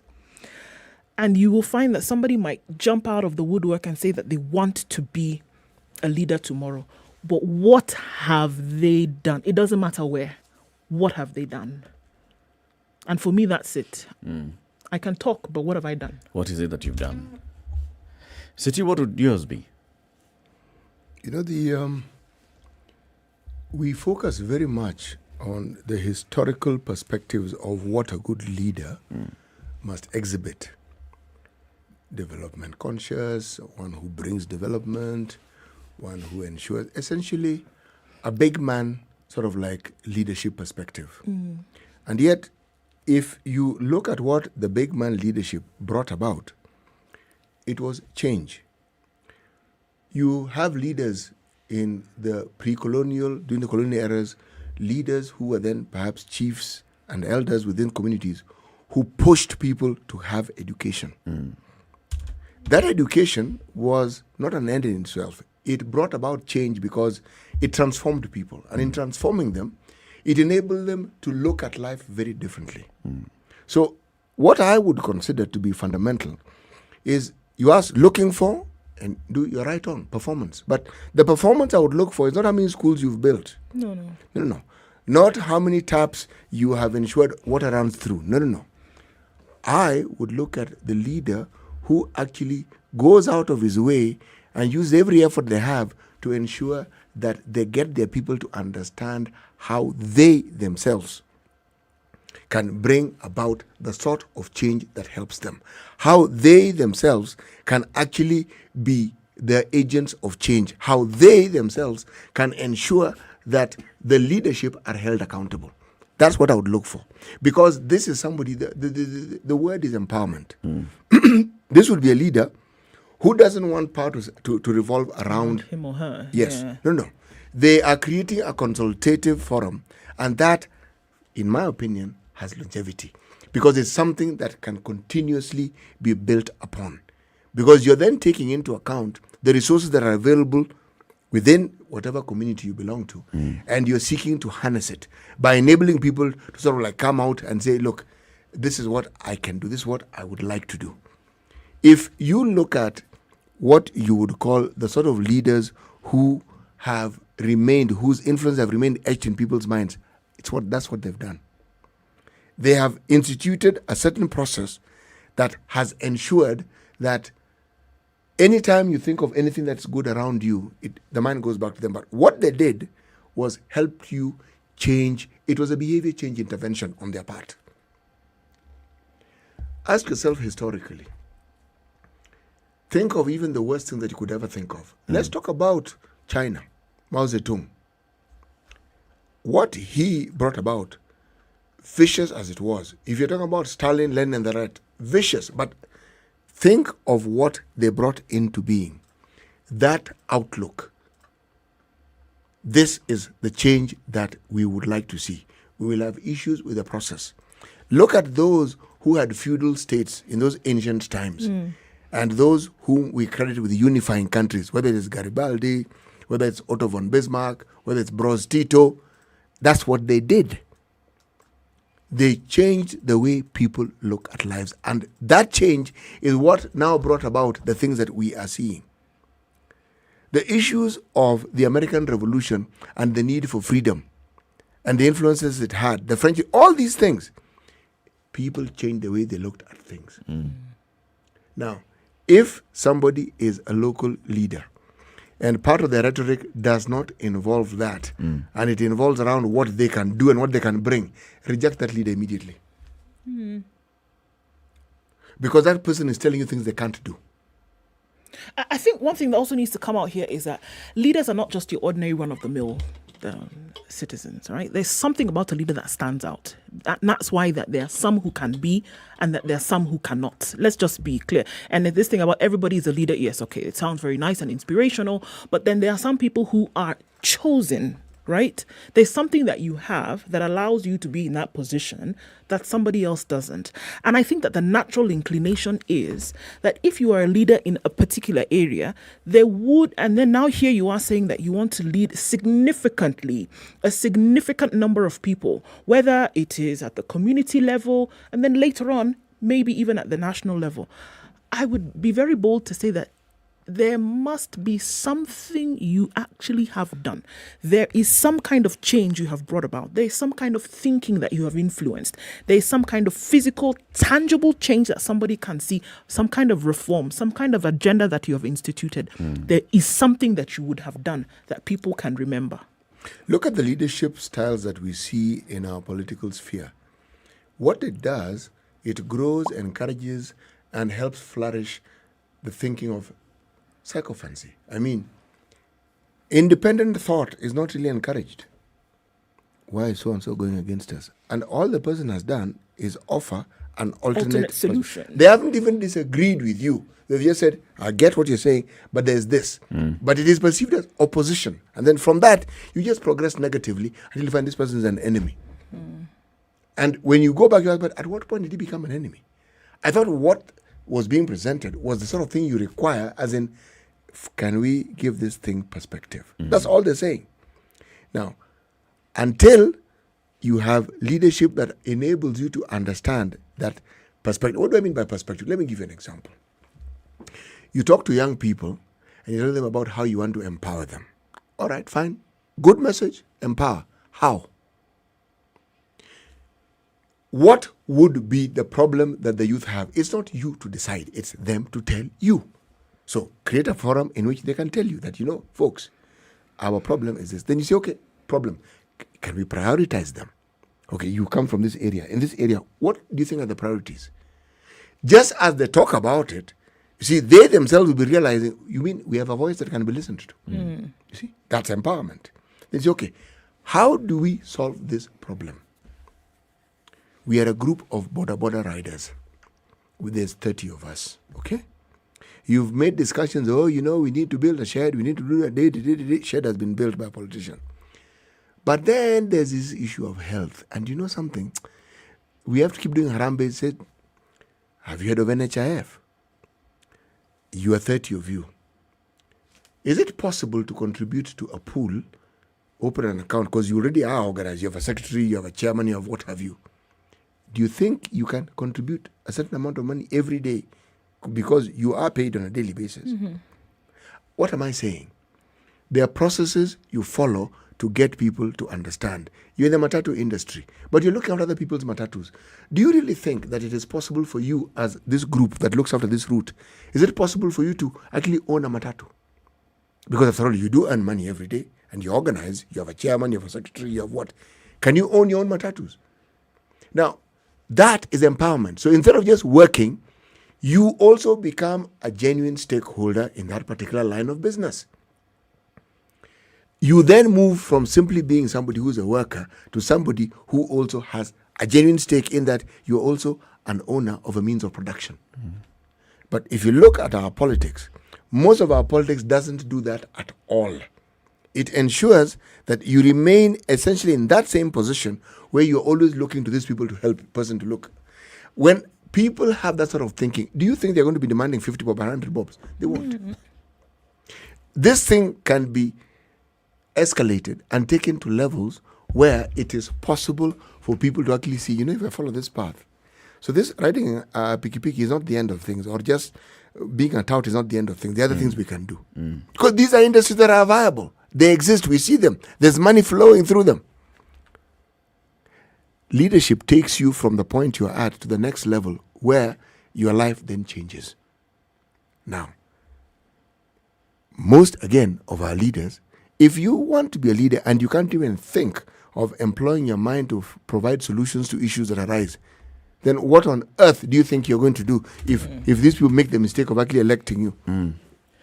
But also, one of the things that we constantly keep doing is, as we are going into an election, I think we look at things from a very top level perspective, where we look at it, from the theory of how do I know this person? How does has this person ever been in a chair of a cattle dip or local community? What have they done? Which is very, very important. And then we actually don't get granular to the point of what do I want the next leader to do. So we're waiting for the leader to come and tell us what they would do, instead of initiating what we'd like the next leader to do. And sometimes I feel that we end up with a leader who is the one who determined that they know what your needs are. They came and convinced you that those are the needs that you have. They told you how they're going to solve those needs that they have identified as your needs. And then they sound very nice, and they sound very emotional and persuasive about it. So you give them the vote. Whereas you actually also had your own pain points.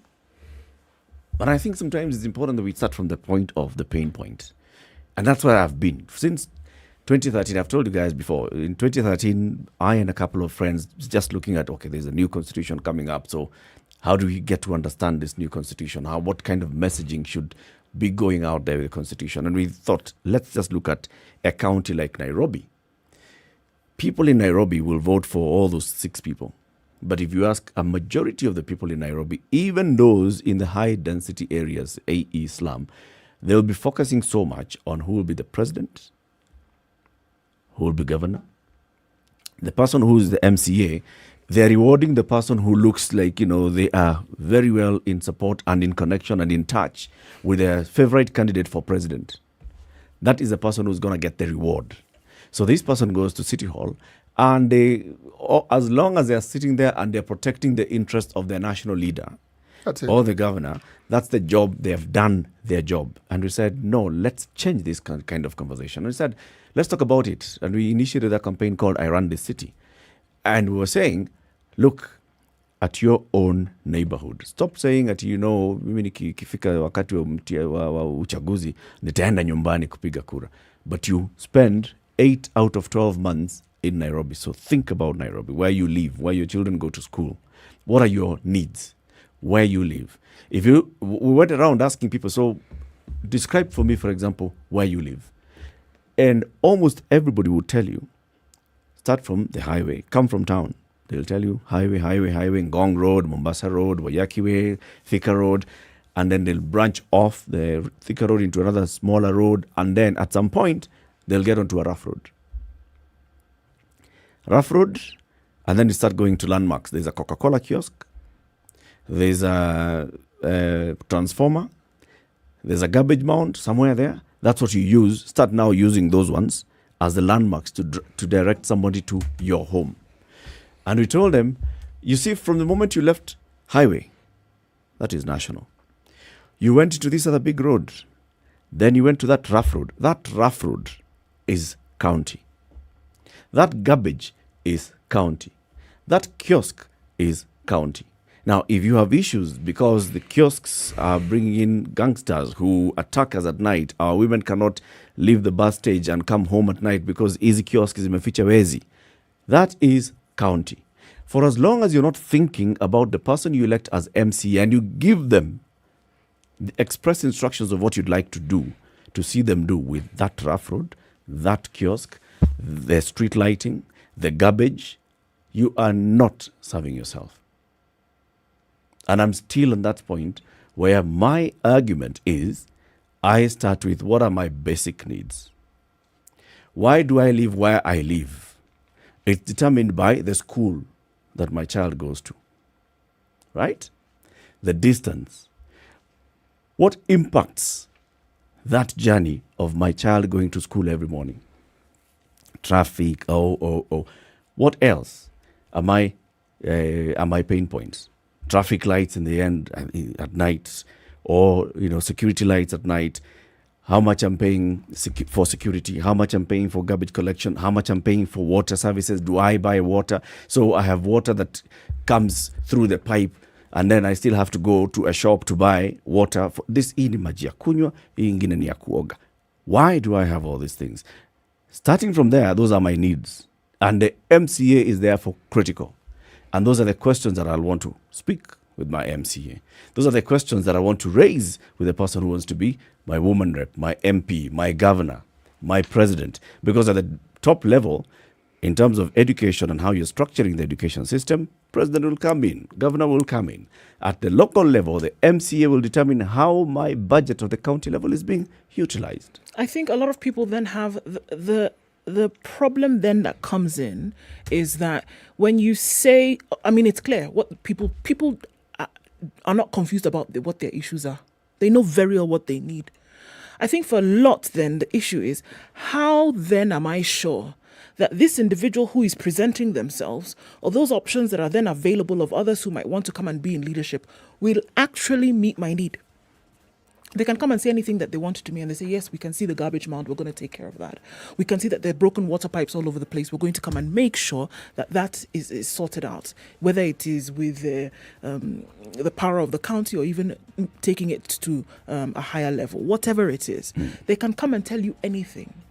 But then what guarantee, and I think this is the thing, what guarantee do you have that my problems are going to be met by this individual who is presenting themselves for candidacy?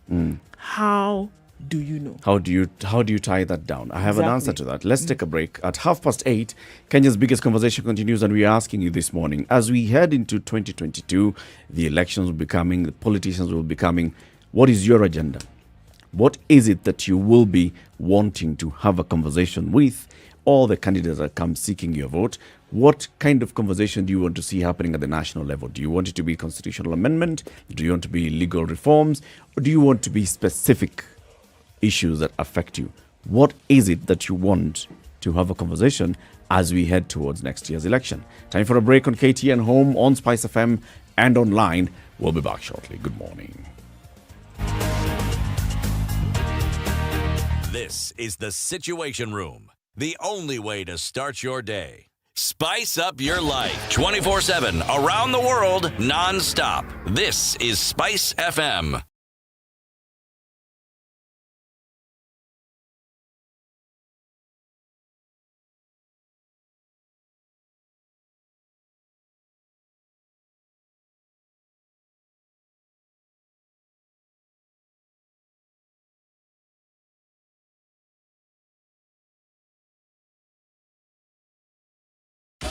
"24/7 around the world, non-stop. This is SpiceFM. As the Kenyans are roared into the home straight here, 4 Kenyan queens have lit up this balmy Bahamian night. It's where the rivalry is unmatched, where the soul meets the track, where the great are distinguished from the good. An arena where the records are broken. A new world record. It's not just been beaten, it's been obliterated. A stage where the legends are born. For Team Kenya, the Olympics is more than just a sport. It is our tradition. It's an event that has put Kenya on the roadmap. The Standard Group lets you watch every minute and every action live in the 2020 Tokyo Olympics, because we live for Team Kenya. We live for the game. At Standard Group, sports lives here. 24/7 around the world, non-stop. This is SpiceFM.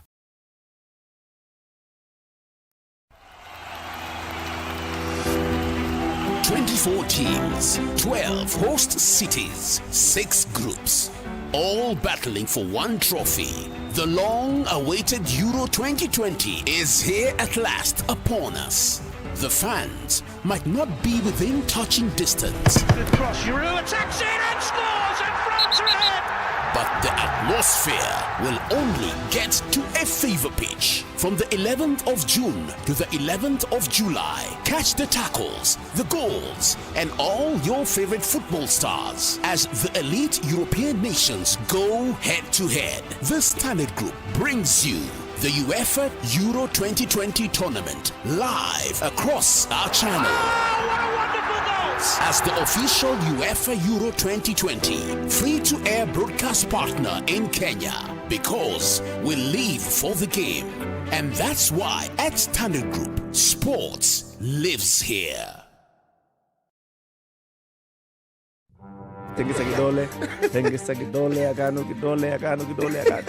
Thank you. The political class, the contestants, everybody is trying to outsteal the other. Remorse is not taught in any school. Manners is something you get from your mother. You don't get it from your political party. Why are we so unfocused as a country? Why are we spending money and resources? Yes. Classic soul, R&B, smooth jazz, neo soul, and nostalgic ballads. Make some noise! Yeah! You're listening to Spice FM. It's cloudy in Nairobi at The 17. weather. It'll come down to lows of 15 today and a chance of rain through the afternoon. It's raining in Nyeri at 16, highs of 23 and lows of 14. 15 will be the low in Nakuru. It's cloudy at 17, going to highs of 25. 23 will be the high in Eldoret. It's sunny at 14. And sunny conditions in Kisumu at 21 with highs of 27. 27 will also be the high in Kakamega. It's sunny at 22. Sunny in Mombasa as well at 27, going to highs of 30. 30 will also be the high in Malindi, where it's mostly sunny at 28. It's raining slightly in Kampala at 22, likely to get heavier, highs of 25 and lows of 19. Dar es Salaam is sunny at 25, highs of 31. We'll see highs of 22 in Johannesburg. It's sunny at 15. Clear skies in Lagos coming through to 6:30. 24 degrees at the moment, highs of 32. And it's raining in Kinshasa at 22, highs of 32 today. And it'll come down to lows of 24.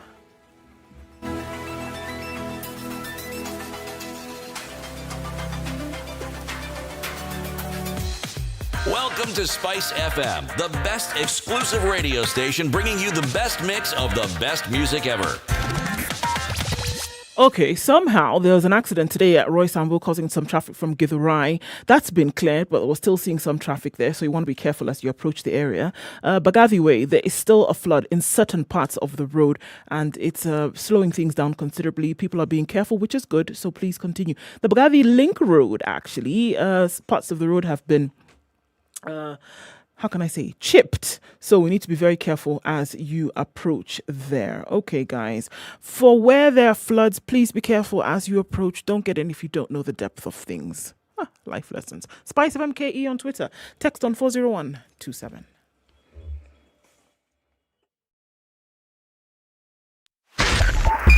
Spice FM, Nyeri. Mature, intelligent talk every morning. Spice up yourself.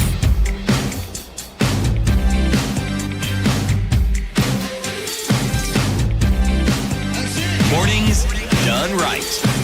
94.4 Spice FM. 9. The conversation continues in the Situation Room on Spice FM, on KTN Home, and live streaming online. Spice FM KE YouTube on Facebook and Twitter. And Instagram as well. CT Muga, Nduoko, Eric Latif, discussing your agenda or the agenda for next year's general election. It's coming up. I mean, it's just about one year, 4 months? Yeah, a year, 4 months. On the 8th of August, 2022, we head into an election. So what is it that we should be focusing on? So before we went to the break, you were asking, so how do you determine? How do you know? You know what your needs are. How do you get a guarantee? Right. How are you guaranteed that this individual is actually going to do what it is that... Because people are very clever, right? I know what your issue is, and I can see this is what you're suffering from. So I'm going to come and I've heard you. So I'm going to come and tell you what it is that you want to hear. And in my depressed state, I have this issue here, I have another one here, and I have another one here, and I need somebody who's going to come and sort all of this out. And at that point, we must also understand the way the human psyche works is that words that come at me with a promise to sort out the problems that I'm seeing as obstacles in front of me are very sweet. And I can swallow them very easily, especially when my mind is in a depressed state.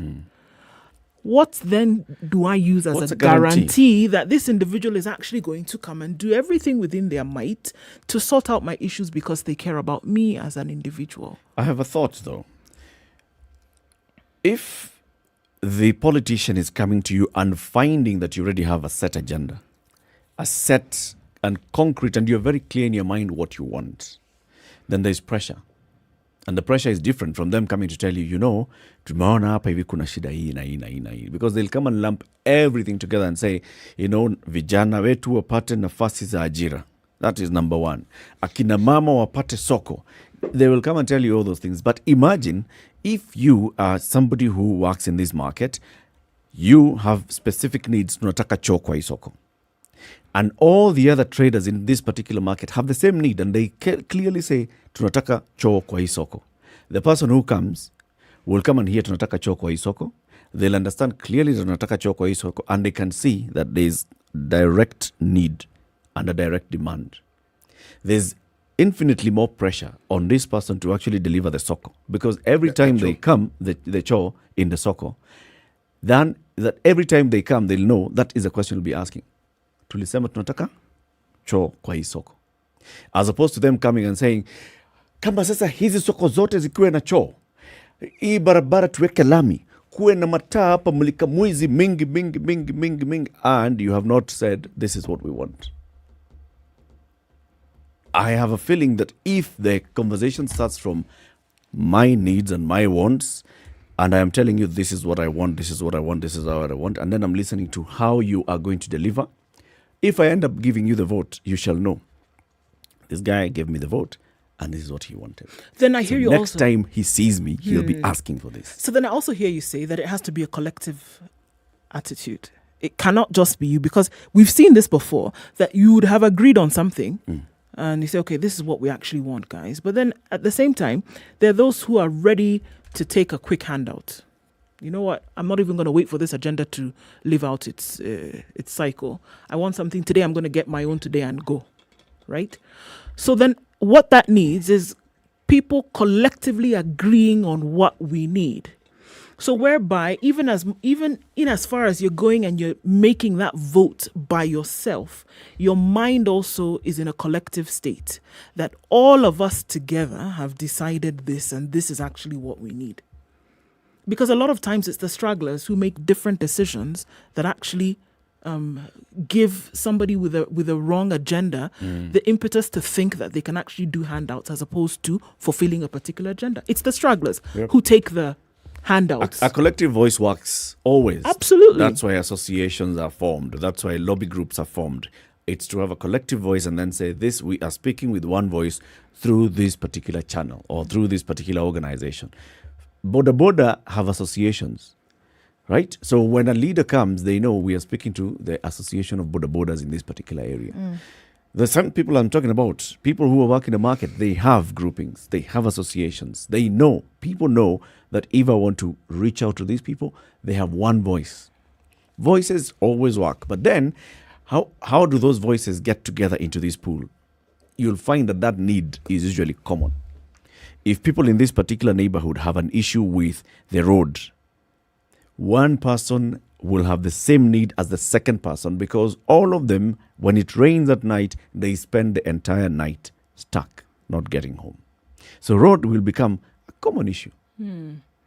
So and so when it goes to road, then you can just move it up and up again and see what are these other issues. Do you think up until now people have been making these decisions on a collective basis? Do you think about it?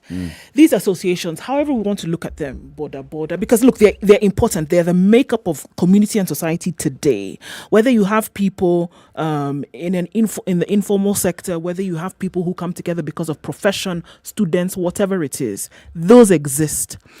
Are people making decisions from a collective? They do. I'm talking about at the vote. When you go to vote, they do. and you're saying that I'm going to vote this individual because as we have spoken about it, we feel as if this individual is the one who is going to do 1, 2, 3. Actually, when you're making that decision by yourself. You see, the discussion is about there being a collective voice and wanting to do things supposedly in unison. That exists. But it is the details of what is driving that particular supposed unified action that I am talking about. Because Eric put it very well. People understand there's this big shot politician whom I support, and everyone who supports him I will also support. From governor, senator, etc., etc. But when it comes to making the decision of why it is you're voting, you see, the why is what, in my mind, is not fully addressed. Because the why has been for the longest time tradition. This is how we vote. I come from this region, I do this, whatever it is. And we're saying, no, folks, there is always a constant complaint that the leaders who are elected do not actually fulfill the mandate that the Mwananchi wants. So the thing is, did the Mwananchi make it clear? And if they did, how did they make it clear?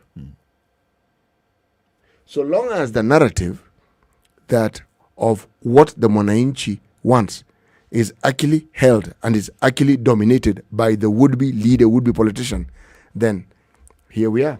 It's that vicious cycle. It'll just keep repeating itself. We are asking the so-called voter to ask the question, how do we as a group, because we are a group and we're the ones who are going to vote, how do we ensure that these people who actually want to present themselves as the perfect people to represent us, how do we guarantee that they actually do what it is that we actually want? That what we want is what they give us. Yes. Right? How do we guarantee this? And when they don't give you what you want, how do you voice that objection? Yes. I keep bringing up that example. I think this market is in Nyandarua County. Past Sokomjinga, next to Sokomjinga, just before you get to what is called the flyover, right? Getting to Engineer and Jabini and the rest. Just as you're about to enter the Rift Valley. Yes. Yes. There's Sokomjinga market. As if you're driving that towards Nakuru is on your right. Yes. And then after that, opposite some new petrol station, this other swanky new market that was constructed. Yes, there Took a long time before we saw people moving in. Now, if you drive along that road, you'll find the people have moved to that side, but a lot of trading is happening outside the market. Yes. People have set up their stalls outside the market. And if you look inside, then you ask yourself, what is the issue? Speak to a few traders, they tell you, this thing, it does not meet my need. I am not a small retailer. I sell in bulk to people who come and they're going towards Nairobi and they come and buy in bulk. I bring the produce from the farm in bulk.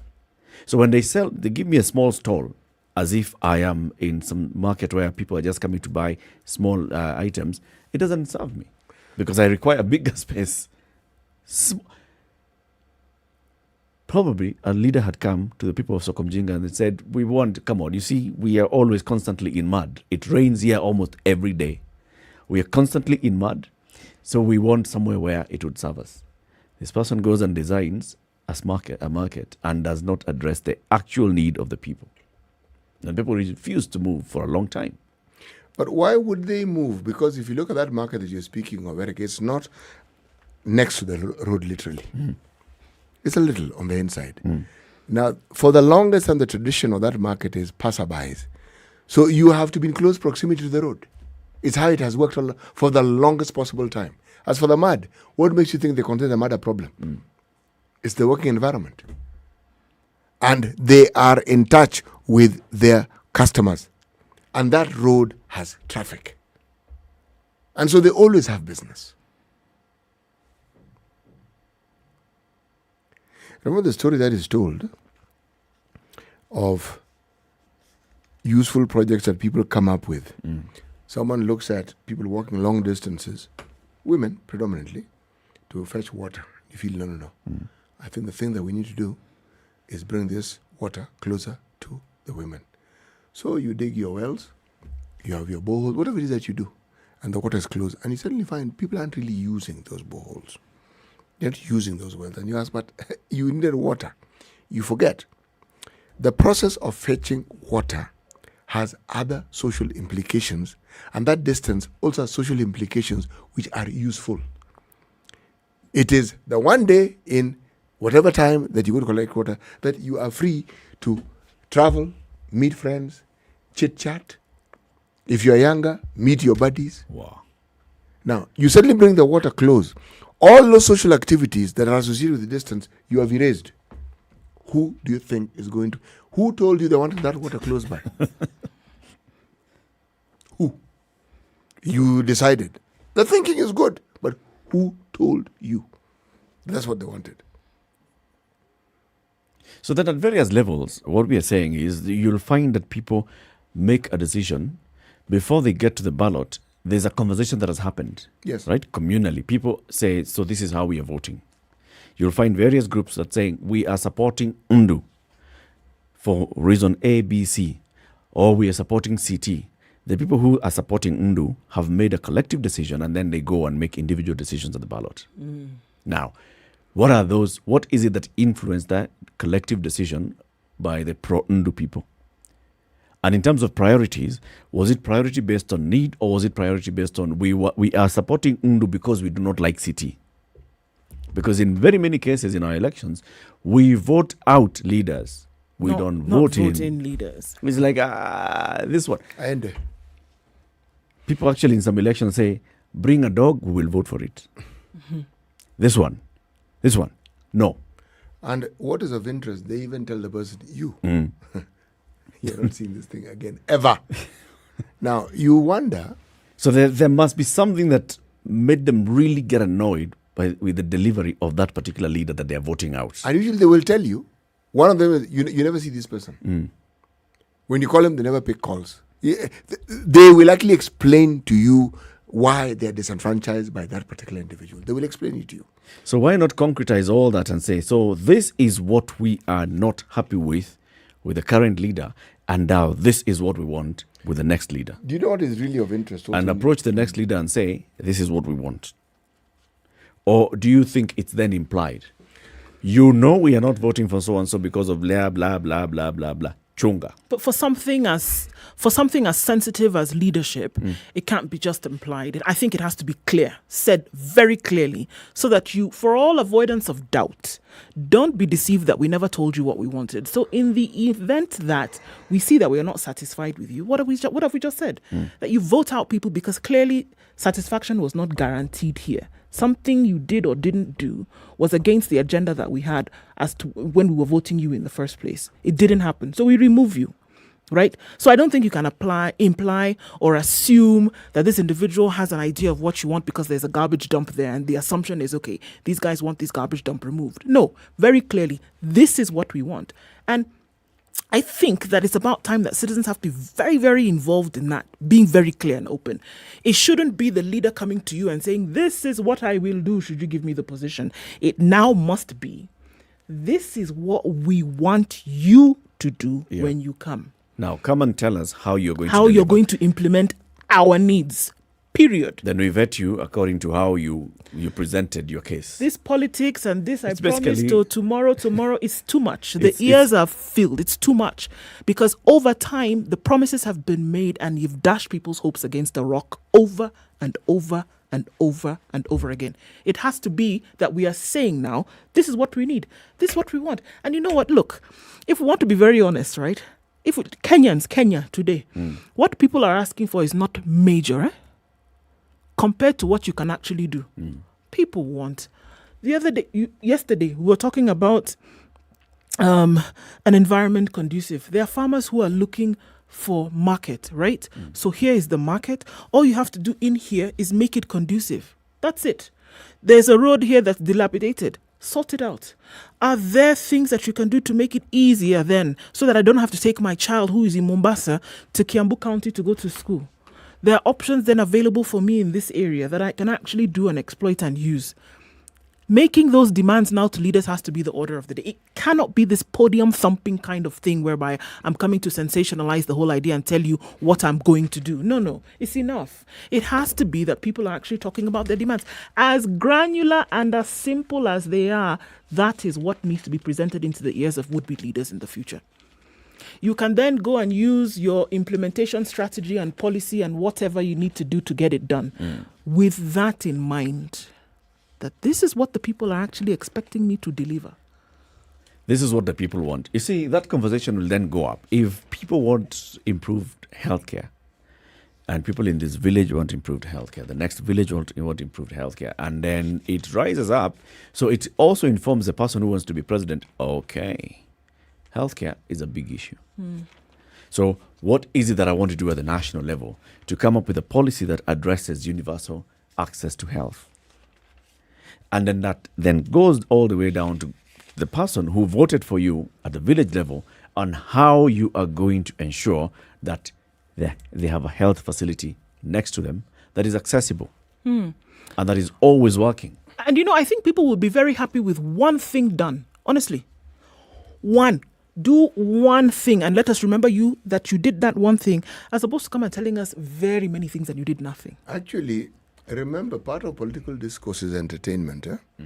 And these very same people we're talking about expect to be entertained. At the same time. Yes, they expect politicians to come on podiums and tell them interesting things, attend funerals, do interesting things. Even as we have this discussion, remember that the would-be politician also has a culture that they hope to perpetuate because it makes their life easier to some degree. Yeah. They can simply promise, and based on that promise, they can then weigh their chances of actually being elected without necessarily doing that much more. And I'm saying that it's people now must say the circus is over. Actually, the circus must come to an end now, whereby you come and you say, okay, won't. I can dance. But they should. They won't. You can come and dance about and say, okay, yeah, like a puppet on a string and say, this is what I'm going to do. People have to come to the realization that that song and dance must come to an end at some point. No, they won't. They should. You see, I understand what you're saying. I'm simply saying we can say they should. But you're saying they won't. So then they people won't. should not be able to reserve the right to complain in the future. Because, you're saying that people want to be entertained and not really going to hold people to account and such and such. They also want the same people reserve the right to complain in the future about things not being done. So then you're just going round and round in circles. Actually, no. Yeah. It's not even round in circles means you're on even ground. I'm saying you're actually digging a hole that you keep walking into and it's getting deeper and deeper. Because, remember, we as a country have a culture of complaint which we cherish. We like an opportunity to pitch a fit and to bitch. We like it, okay? We enjoy a situation where unajua ilikuwa hata si hivyo. It's something we like. You may think it isn't so, but it is so. And the politicians provide us with this lovely platform because we can blame them, we can talk about them, and we can say we want this sort of leader. And then what I call the tyranny of habit comes into play, and the big political leader in your area comes and says certain things. And everything that we have discussed, poof, gone with the wind. Gone. So, the person who votes has to come out and state categorically and really clearly tell us, or tell themselves and their group of people, whether they really want genuine change or whether they just want the status quo and they also want to talk about change and continue talking about it until their grandchildren become grandparents.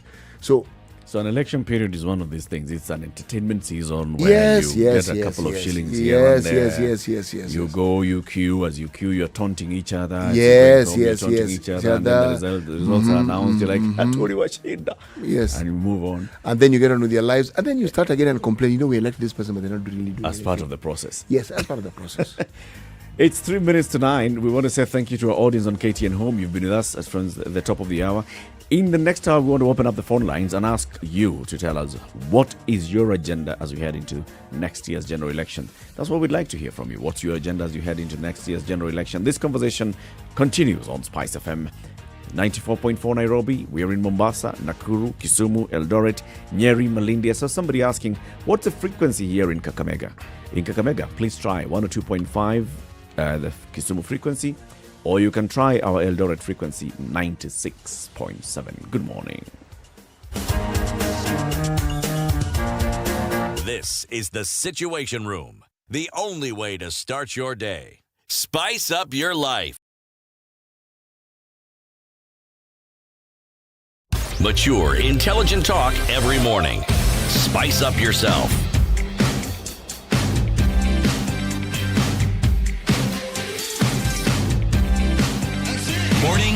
All right, so we've sort of said what our individual agenda heading to next year's election would be. We'd like to hear what's your agenda. What is it that you want?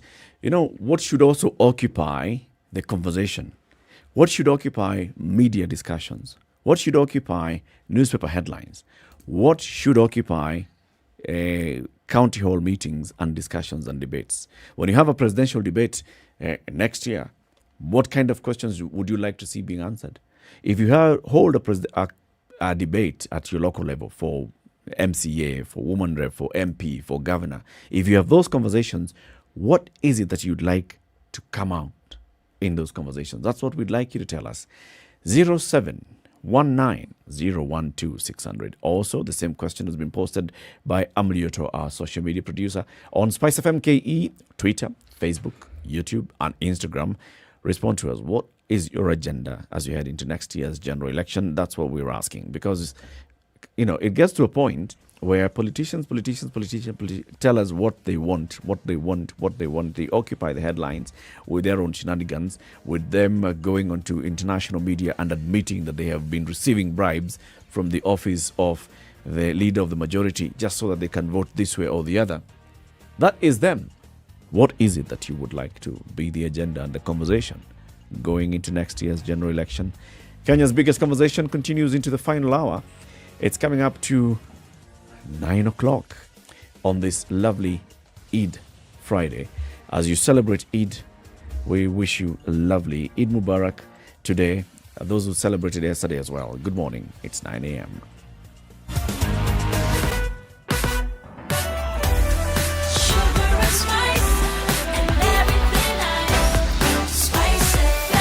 Spice up your life. The latest news from around the world. 94.4 Spice FM.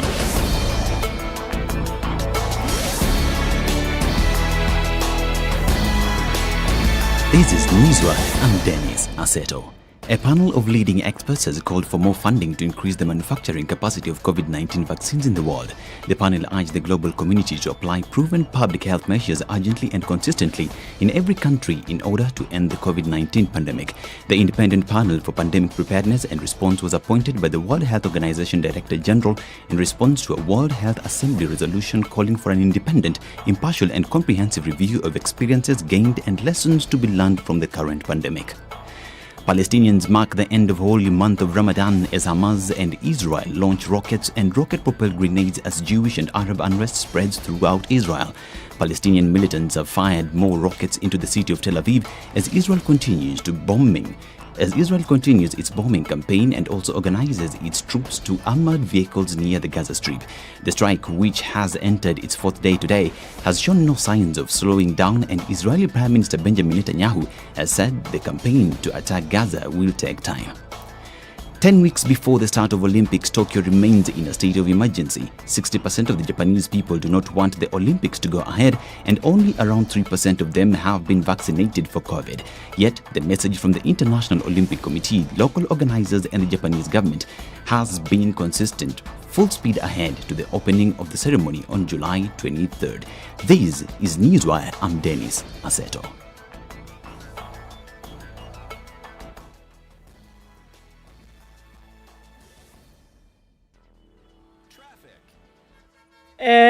Mombasa Road inbound. Guess what? There's traffic this morning. If you headed to the JKIA, use Thika Road and Outer Ring. Use that option to get onto Mombasa Road today, because we're looking at bumper-to-bumper traffic heading towards the airport today. Okay. I thought maybe today would be the day we'll be able to escape this, but no. All right. So other parts look all right, though. Coming into the city, in and out of the city, not too much of drama. The only thing we will have to deal with today is flooded roads. So let's watch out for that. All right. And be as careful as possible as we go through, because the rains will continue well into the weekend. All right. Let's talk about SpiceFM KE on Twitter. That's where you can get to us just in case you see anything that we should know about. Text as well for 0127.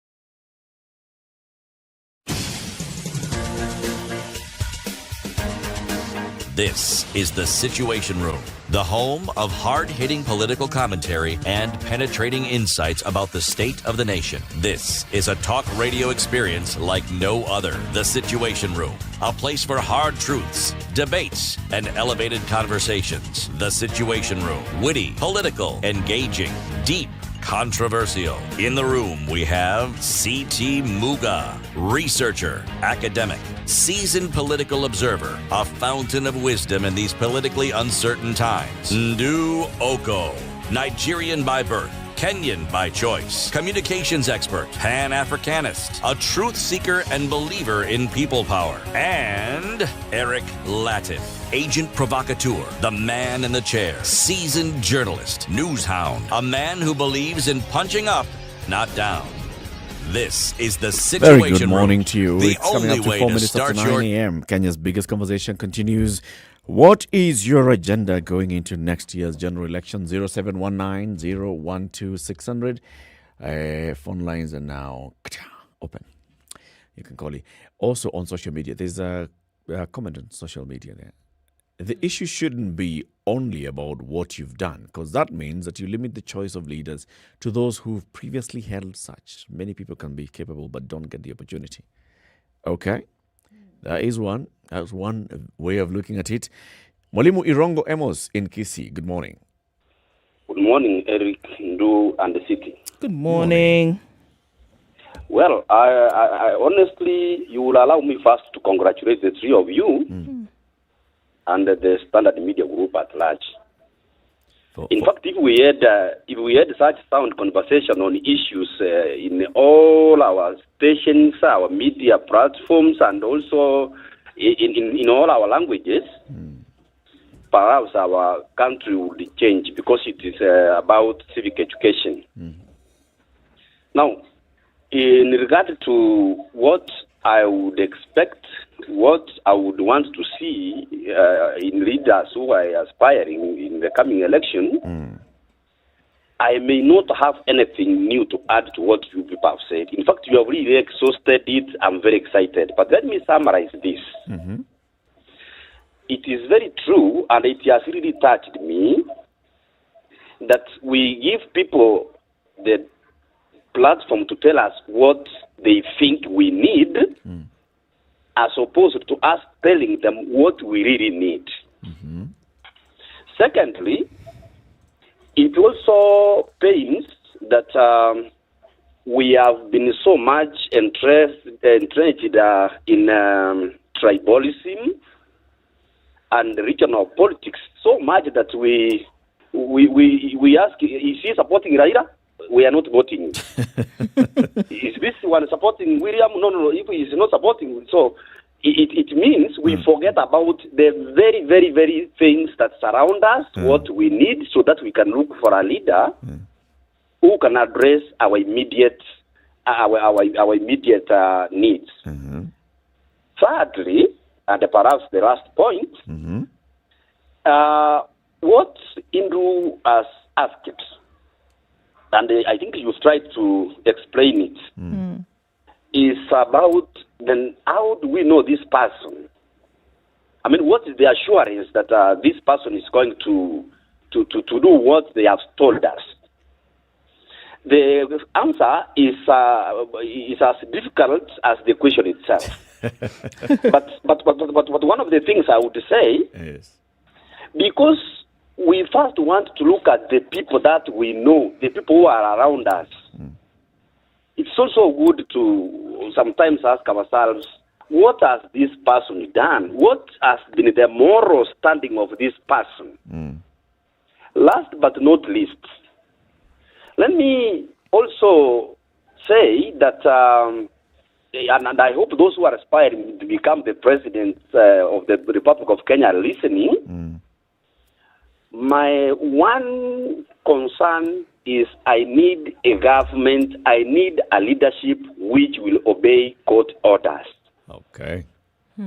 Yeah, because this has been a problem. As a teacher, I suffered in 2015 when we were awarded a pay rise, and I saw the president calling it a court error, and thereby moving us around. So I'm trying to say that let us also have people who will obey court orders. Finally, Eric, you never called me back. I've not forgotten. I'm the one who forgot. Please do so. I'll get in touch with you today. Thank you, Molimu. Otherwise, I love you people. We love you too. Lydia in Nakuru, good morning. Habari zenyu. Nzuri sana, habari yako? Oh, very fine. Now we are talking about the heading of the election in next year. Yes. If we elect people, we are supposed to tell them what we want them to do. Then they should also consider you cannot elect someone and he has around 5 agendas like the others. And then what happens is that they make a little of it and not finishing it. It is just like as if I'm saying, mimi nitakujengea masho, nini nitakujengea shule, mimi nitakujengea kitu chochote, lakini mimi nikikwambia hivyo sitarudi nimalize. Venye nataka kukufanyia. Zote utachimba tu foundation. Utachimba tu foundation, utafanya kila kitu lakini hautamaliza.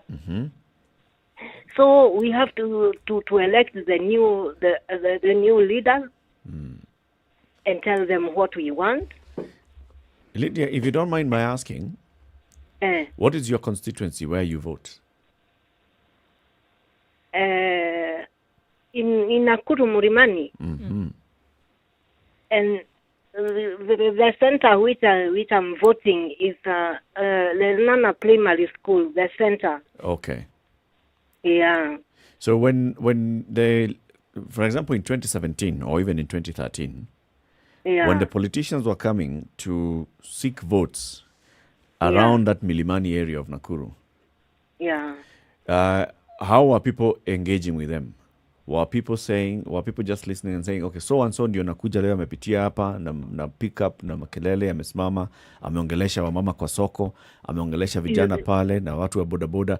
When the leader, the politician comes and speaks to the people, how is that engagement? Is it one way where the politician says, this is what I'm coming to do?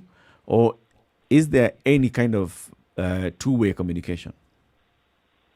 Now, our problem is that we don't talk what we want. We go and elect someone, and then the engagement should be there. Okay. The engagement should be there because utachagua mtu na hujaongea na yeye, hujamwambia kenye unataka. Then kuna kitu ambayo tunafaa kujua kama sisi wananchi ambao tunafaa kuchagua mtu. Tunafaa kujua the agendas ambayo tunataka. Hello? Tunakusikia. Okay. Thank you very much, Lydia. Have a lovely day in Nakuru today. Okay. Twitter MCA has a comment. Wananchi need to seriously ask each of the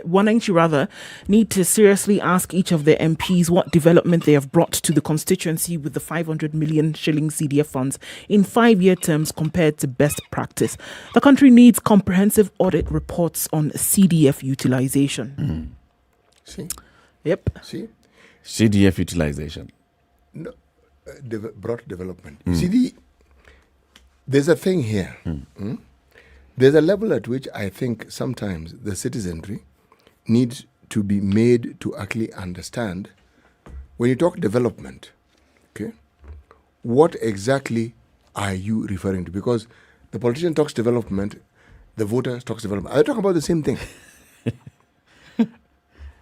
Do they expect the same thing? And yet, you seem to think that they want the same thing. That's a very, very, very big and very loaded question when it comes to development. And I think that also leads to very many issues. Precisely. Especially when it comes to like now MCA, MPs. You see, if you just look at what Twitter MCA is talking about, account for the CDF. Okay? How about everything else? How about your performance? How well have you represented me on the issues of taxation? How well have you represented me on the pieces of legislation that have been enacted, if at all, while you are in office? How well have you represented me when the country is borrowing? How well have you represented me when my county is not receiving the money that it should be receiving on time? How well, all those things, yes, it's also the role. Let's talk to Omar in Kinango. Good morning, Omar. Good morning, Eric and CT. How are you? Good morning, Omar. We're very well, thank you, sir. And how are you? I'm good. Leo ni siku ya walimu. Eid Mubarak, Omar. Eid Mubarak. The issue of people-driven politics is good for our country. You know, when you go around the country, you find stalled projects. It was started by NPX. He was voted out. A new one came in and came with his own things. Had they sought the needs of the people, all these projects would have been completed regardless of who is in the helm of leadership. Because it is the needs of the people that these politicians are supposed to meet. Unfortunately, yes? Omar, actually, if we have just a conversation with any political leader, we've had them here. Like I remember the time we had the Nyeri town MP Njiri Wambogo and asked him, why is it that politicians seem to be so far removed from the needs of the people? Actually, and he was like, look, we actually are the ones who would be completely insane to get away from the needs of the people. We are in touch with the people on a daily basis. We hear what they're saying. Yeah, from their perspective, not from the perspective of the people. They interpret their own things. Yeah, look at Tanzania and South Africa. They have to look at this leader who is going to be the president or the flag bearer of Chama cha Mapinduzi. What is his core values? What does he stand for? Has he been implicated? You see, Lowassa was thrown out just because of one corruption case. Yep. Yeah, but here in Kenya, it is like what another scholar said, the government is made up of thugs, robbers. Anybody can be a leader. Because we don't give them our agenda. We listen to them, and of course the handout factor. Yeah, that's true. Yeah. Thank you very much, Omar. Have a lovely day. Yes. Lydia in Parklands, good morning. Good morning, SpiceFM. Good morning. Yes, just before the 9 o'clock news, our lights have gone off, so I can't hear your radio at all. Paulie. But I want to continue with what I heard you say. Please make these politicians to behave themselves on the trade license. From 1972, my mother paid trade license 150 shillings to Commerce and Industry. As soon as the Moi regime came, they transferred the trade license to City Council. Straight shot, it was 6,000. A little later, it became 12,000. It finally went to 20,000.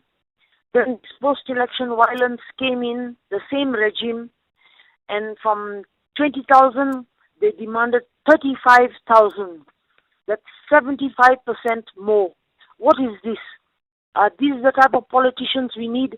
They are the same group in BBI also. And then the next year, they demanded 4,500 more for fire. These are what we never paid.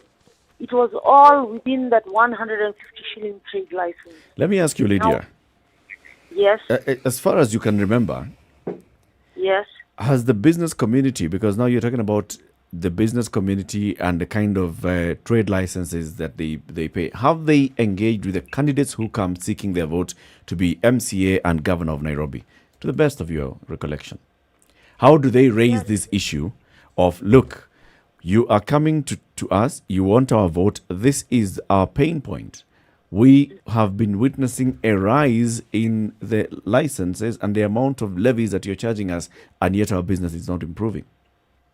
Yes, I will make that attempt. And maybe you should call these MPs gradually once, in a way, through SpiceFM. Through SpiceFM, you have done so much of good communications. Demonstrations make robbers to break into shops and loot shops, demonstrations. But since SpiceFM has come, it has helped, dialoguing peacefully. Thank you.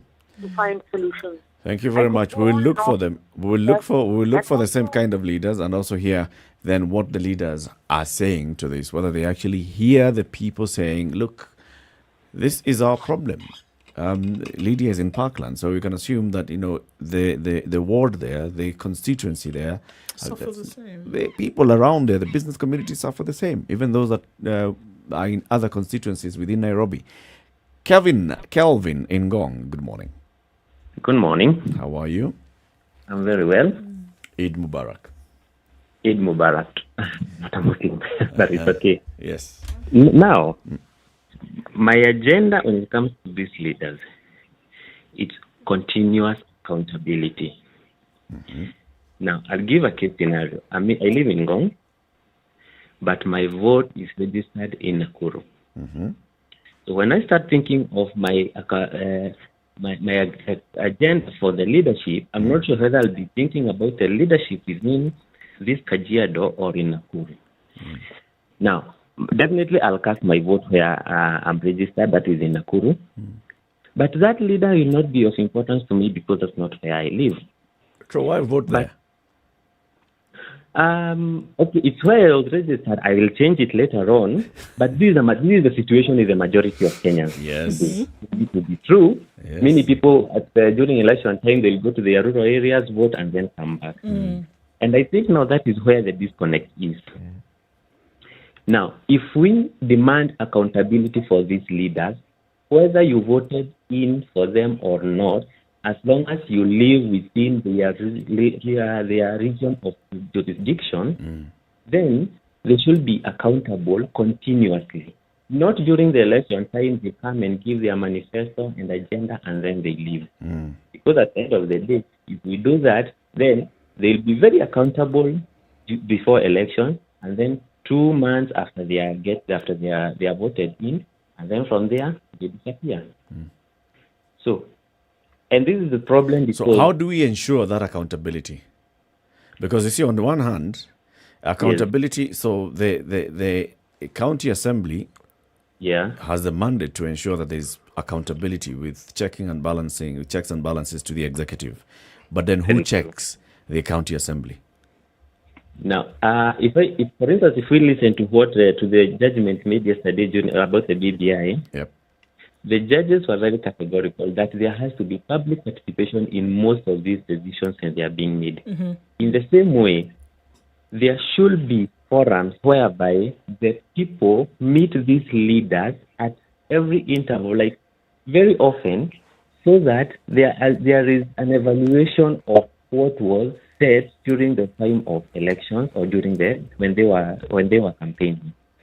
Look, like if you look at a company, for instance, in management, in corporate management, or corporate governance, say, when, for instance, you set strategies, maybe it's a 5-year strategy, there is always an evaluation process that takes time, after maybe every 6 months or every annually, so that the people can look at, are we still on the right track? Now, the way our governance is structured, the very person at the ground is the MCA. MCA is more in touch with the people within their ward. From there, it comes to the MP. So it's like the MCA is answerable to the MP in a way, so that once the MCA collects, meet the people, get the facts, they do an analysis of what is happening, they can report to the next level. So the next level, again, analyzes from a bigger region, so that at the end of the day, if it's the president, if you have a president who is really interested in the development of a country, he has fine report with details from each and every county ward down there, because the people are in touch with their leaders so often that, for instance, when we need a certain road to be upgraded within Ngong, even if I didn't vote in Ngong, but these leaders will meet them. And at the end of the day, we have some contribution to make. It's not only that the government will come and make these roads. If we have a consultative meeting, our MCA comes, says, oh, we have this problem. This is the money that is available. We have some deficit here and there. I'm sure people can contribute to the development of their own area. Yep, that's true. So my main agenda will be that there is that inclusivity in terms of governance, and there is consultation between the people and the leaders every often, so that we not only hold them accountable for what they are doing, but we are also able to give in our support and input where it is necessary. That's very true. Give them their feedback as often as possible. Kelvin, thank you very much for calling in from Ngong. Have a lovely day. Have a good day too. Thank you. Zachary. Oh, guys, how are you people? Good morning. Fine, thank you. Oh, morning. Do Mwalimu Mandro there and Mr. Eric, the agent provocateur.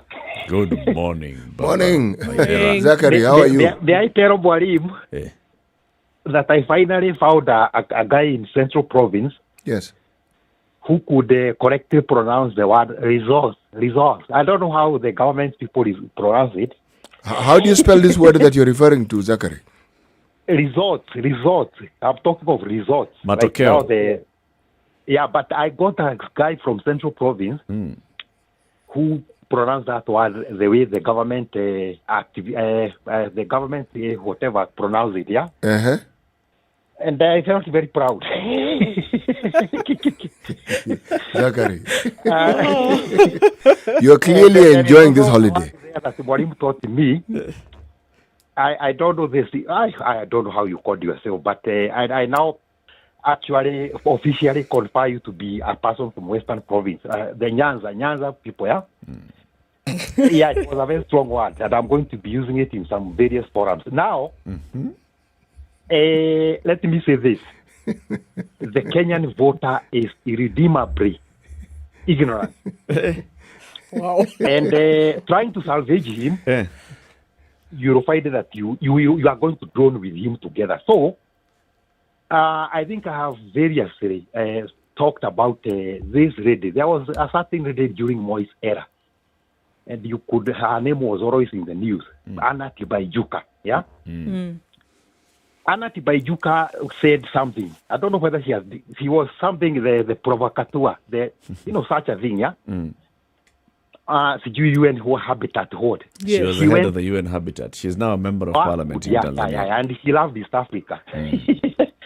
She went to, I don't know, Arusha, Tanzania, or somewhere in Kibera, and she said, she was asked by a journalist, what actually do you find, what makes those people seem like they don't care in the condition they live? And you know what he said?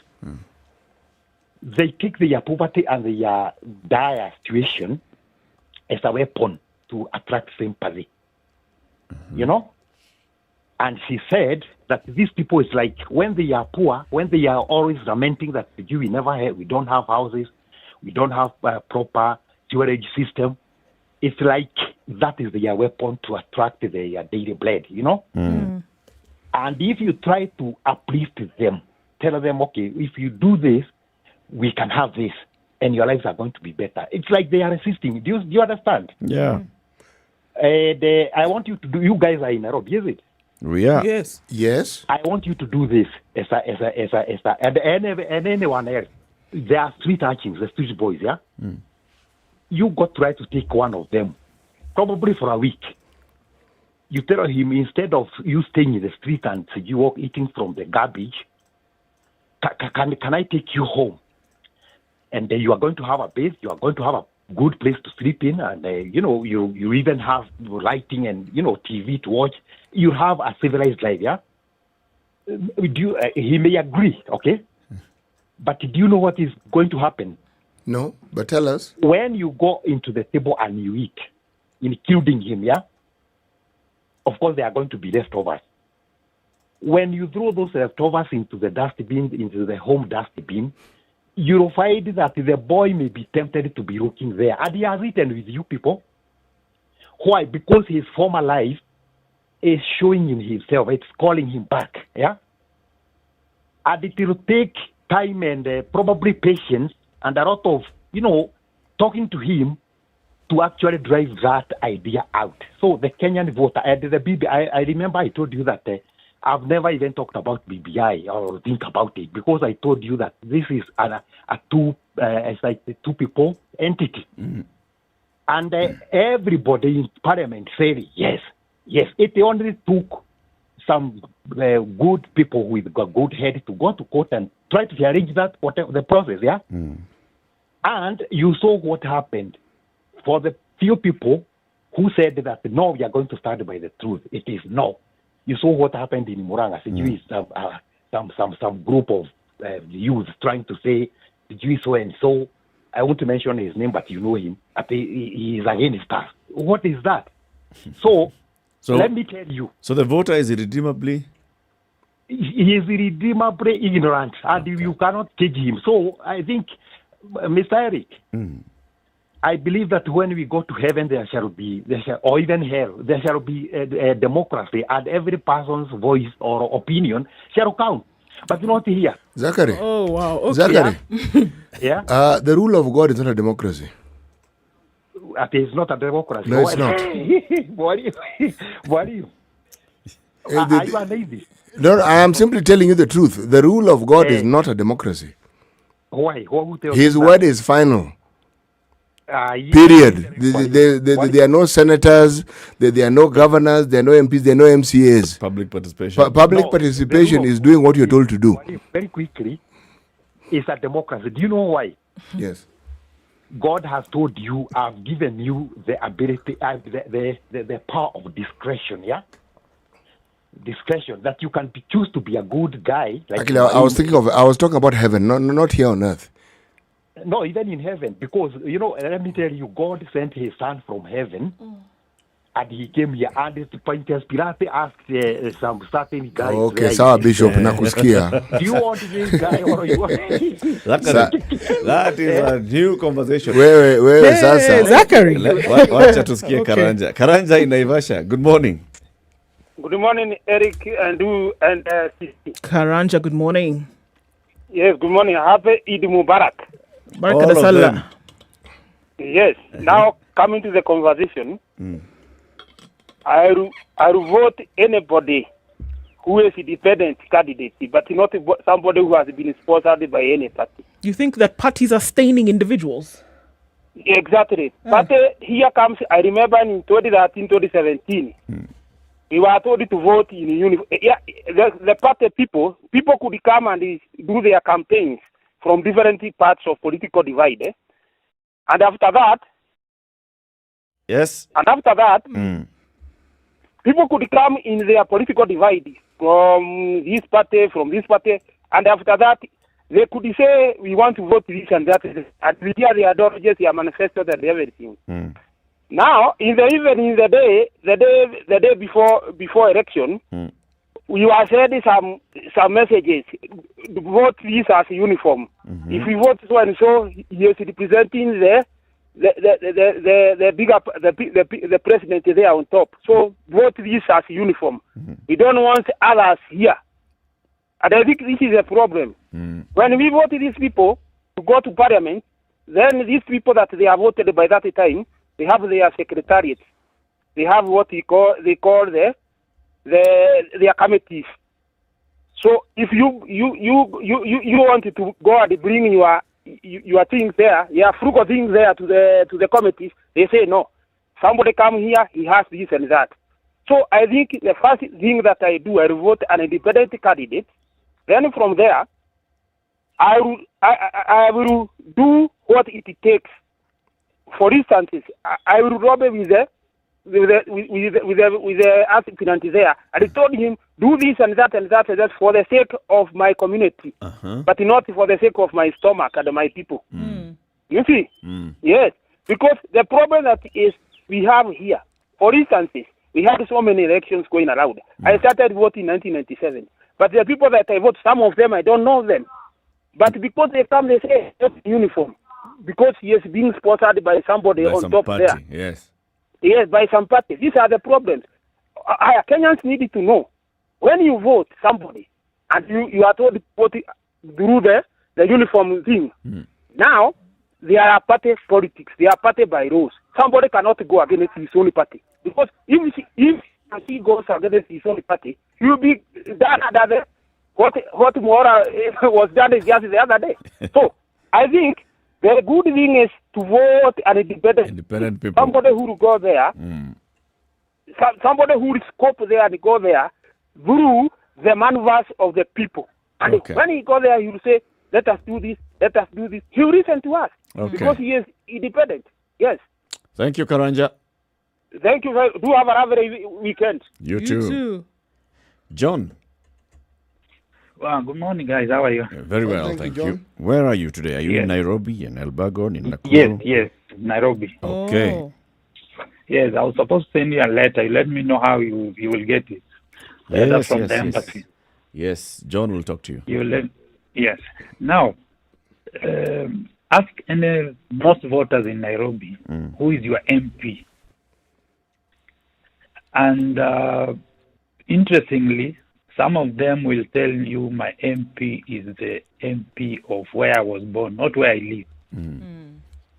You live in Nairobi, Embakasi, but you ask somebody who is your MP, they tell you my MP is the person in Nyahururu or somebody in Siaya.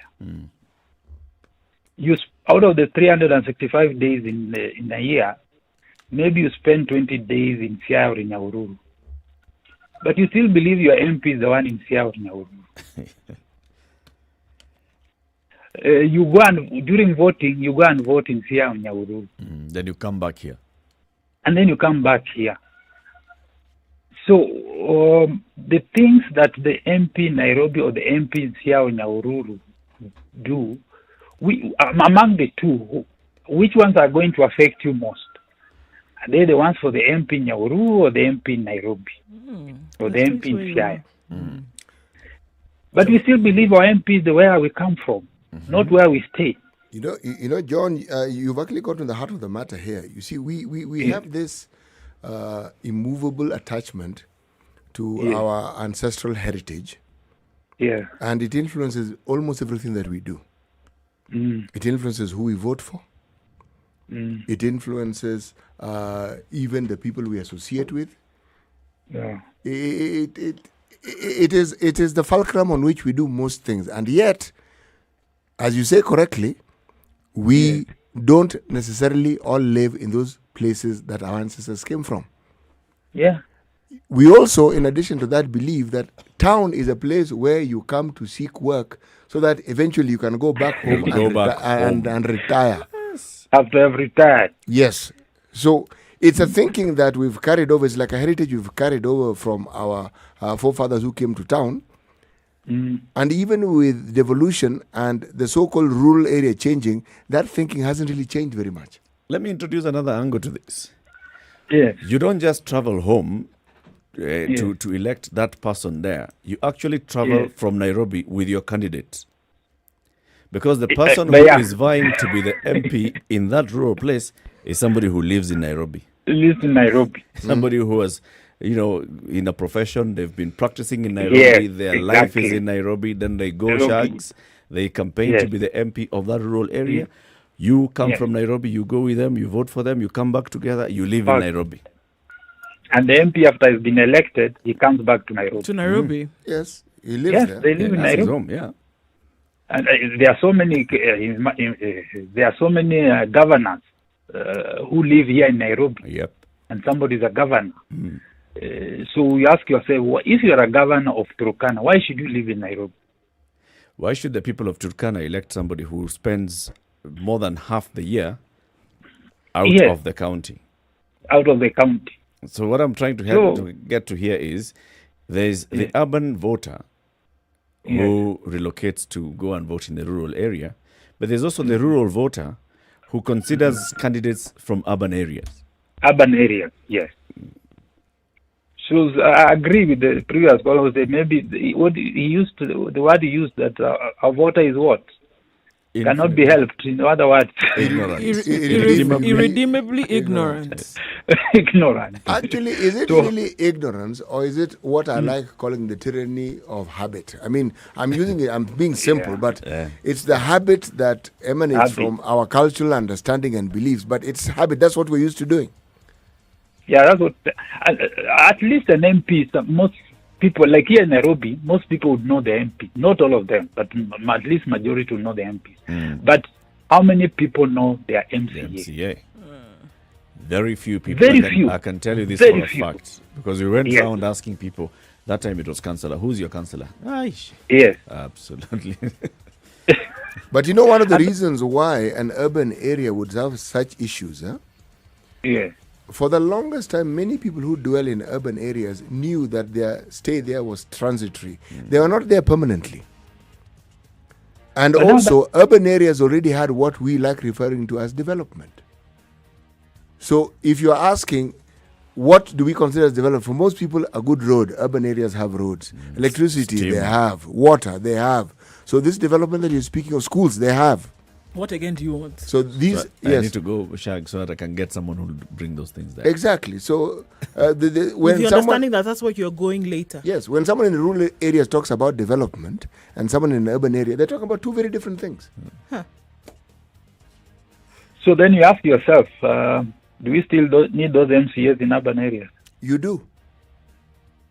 Because the things that you have can be improved on. Oh, yes, there's a lot. You may have them, but remember, why I'm calling it the tyranny of habit, somehow the rural heritage never really leaves our system. You can go to school, you can even go to university, but essentially deep down at the very core, you are still you're still a rural person. Yeah, you heard Kelvin was having difficulty just thinking about how he's going to change his vote. Kelvin called us. He's in Gong. He's been voting in Nakuru, and even now he's thinking, I think How will I do this? Change my vote from Nakuru. And he's having difficulty just saying, I'm going to change my vote from Nakuru to Kajiado. And I can bet maybe Kelvin has settled in Gong. He has. Yes. So why does he go to vote in Nyeri or wherever he goes in Nakuru? Nakuru. Because we need to keep in touch with our cultural heritage. Well, at some point it used to happen that voting used to happen in December, and that's the time when you've gone for Christmas. So you take your vote so that when you're there, Christmas, it's vote. Part of Christmas. You know, John, it's an evolutionary process. But I know I come from a community where I remember as a child I would see people going home for Christmas. It was just going. They were actually moving. You find some, they are like relocating. Yes, and then they'd relocate back again. After Christmas. Yes. Sofa sets, gramophone, everything, home. Then after again, all those things back again to the city. John, thank you very much for your call. Let's take a break at this point. It's 20 minutes to 10. We still want to hear from you, 0719 012 What is your agenda as we head to next year's general election? The election is going to be on the 8th of August 2022, second Tuesday of August. What is going to be your agenda? What is it that you want to hear? What will you be looking out for? Time for us to take a look at the weather forecast for the rest of the day. It's, my goodness. For those people who have woken up, for those people who have not slept, not because of their high ambition, but because of the flood that have basically got into their homes. Poleni sana, but we want to raise some of those questions. Many people have suffered. Many people have spent the nights on the roads because roads were flooded. Many have spent the nights awake because their houses were flooded last night. How's it going to look like for the rest of the day? The weather forecast coming up shortly. Good morning.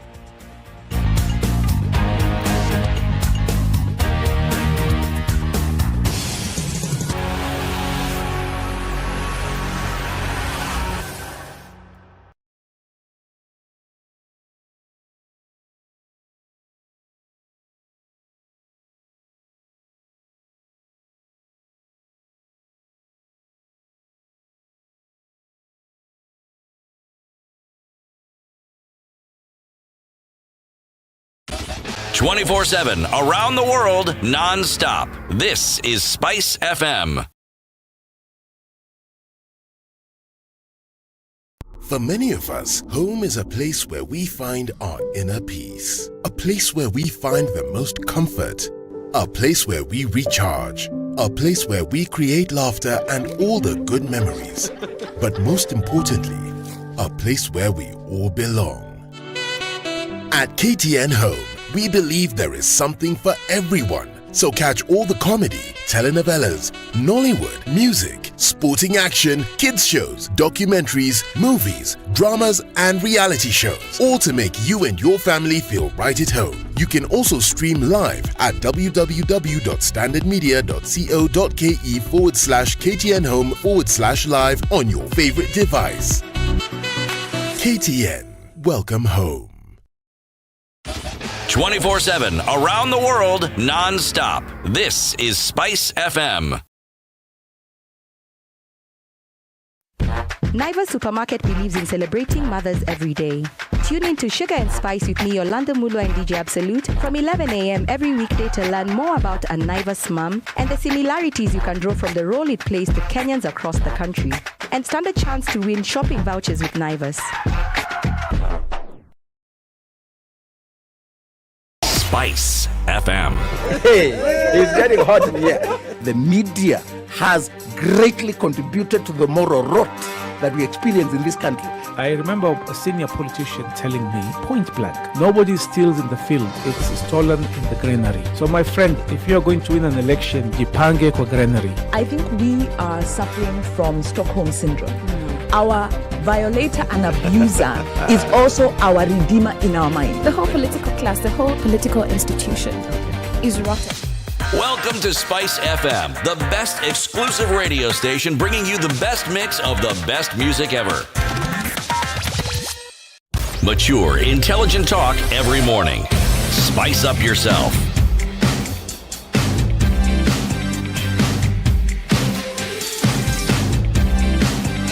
Mornings done right. 10:15. 94.4 Spice FM, Nairobi.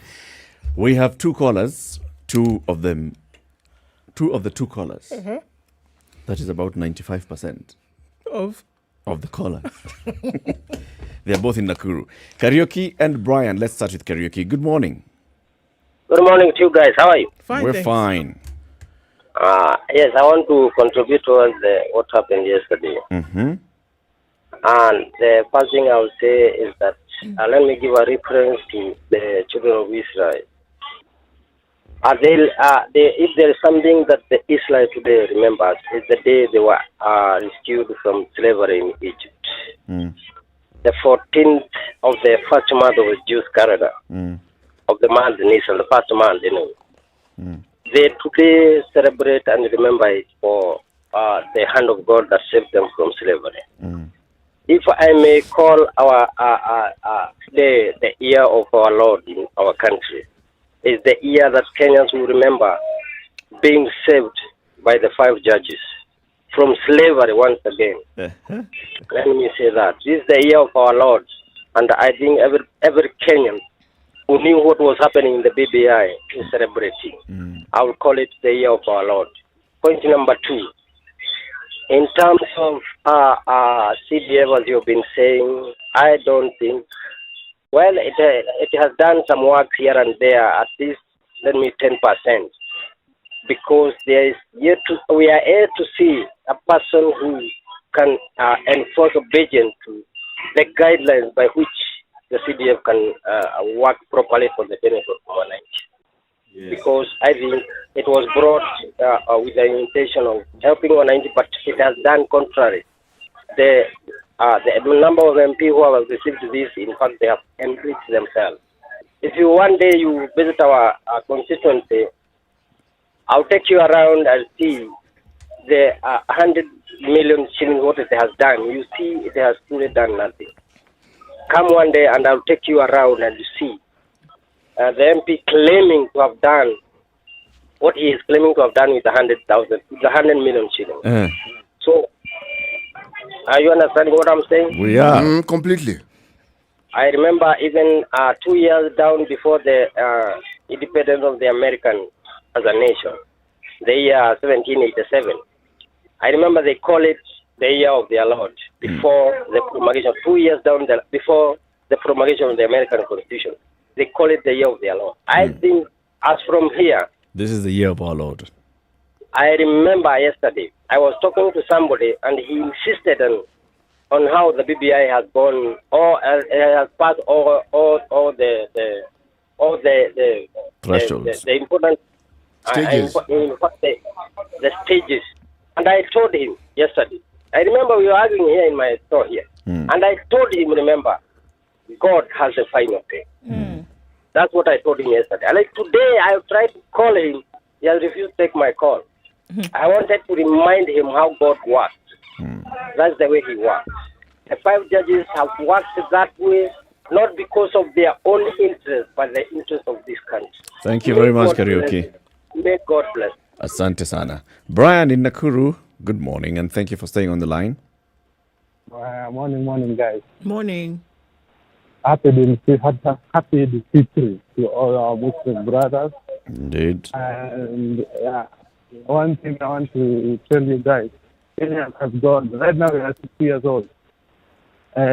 Since we got independence, we have gone under a different revolution. The guys who voted the first time are not the same guys are voting nowadays. Others are dead. So we have another different kind of voters. The long time ago, they used to expect us to vote as machines. That's what they call block.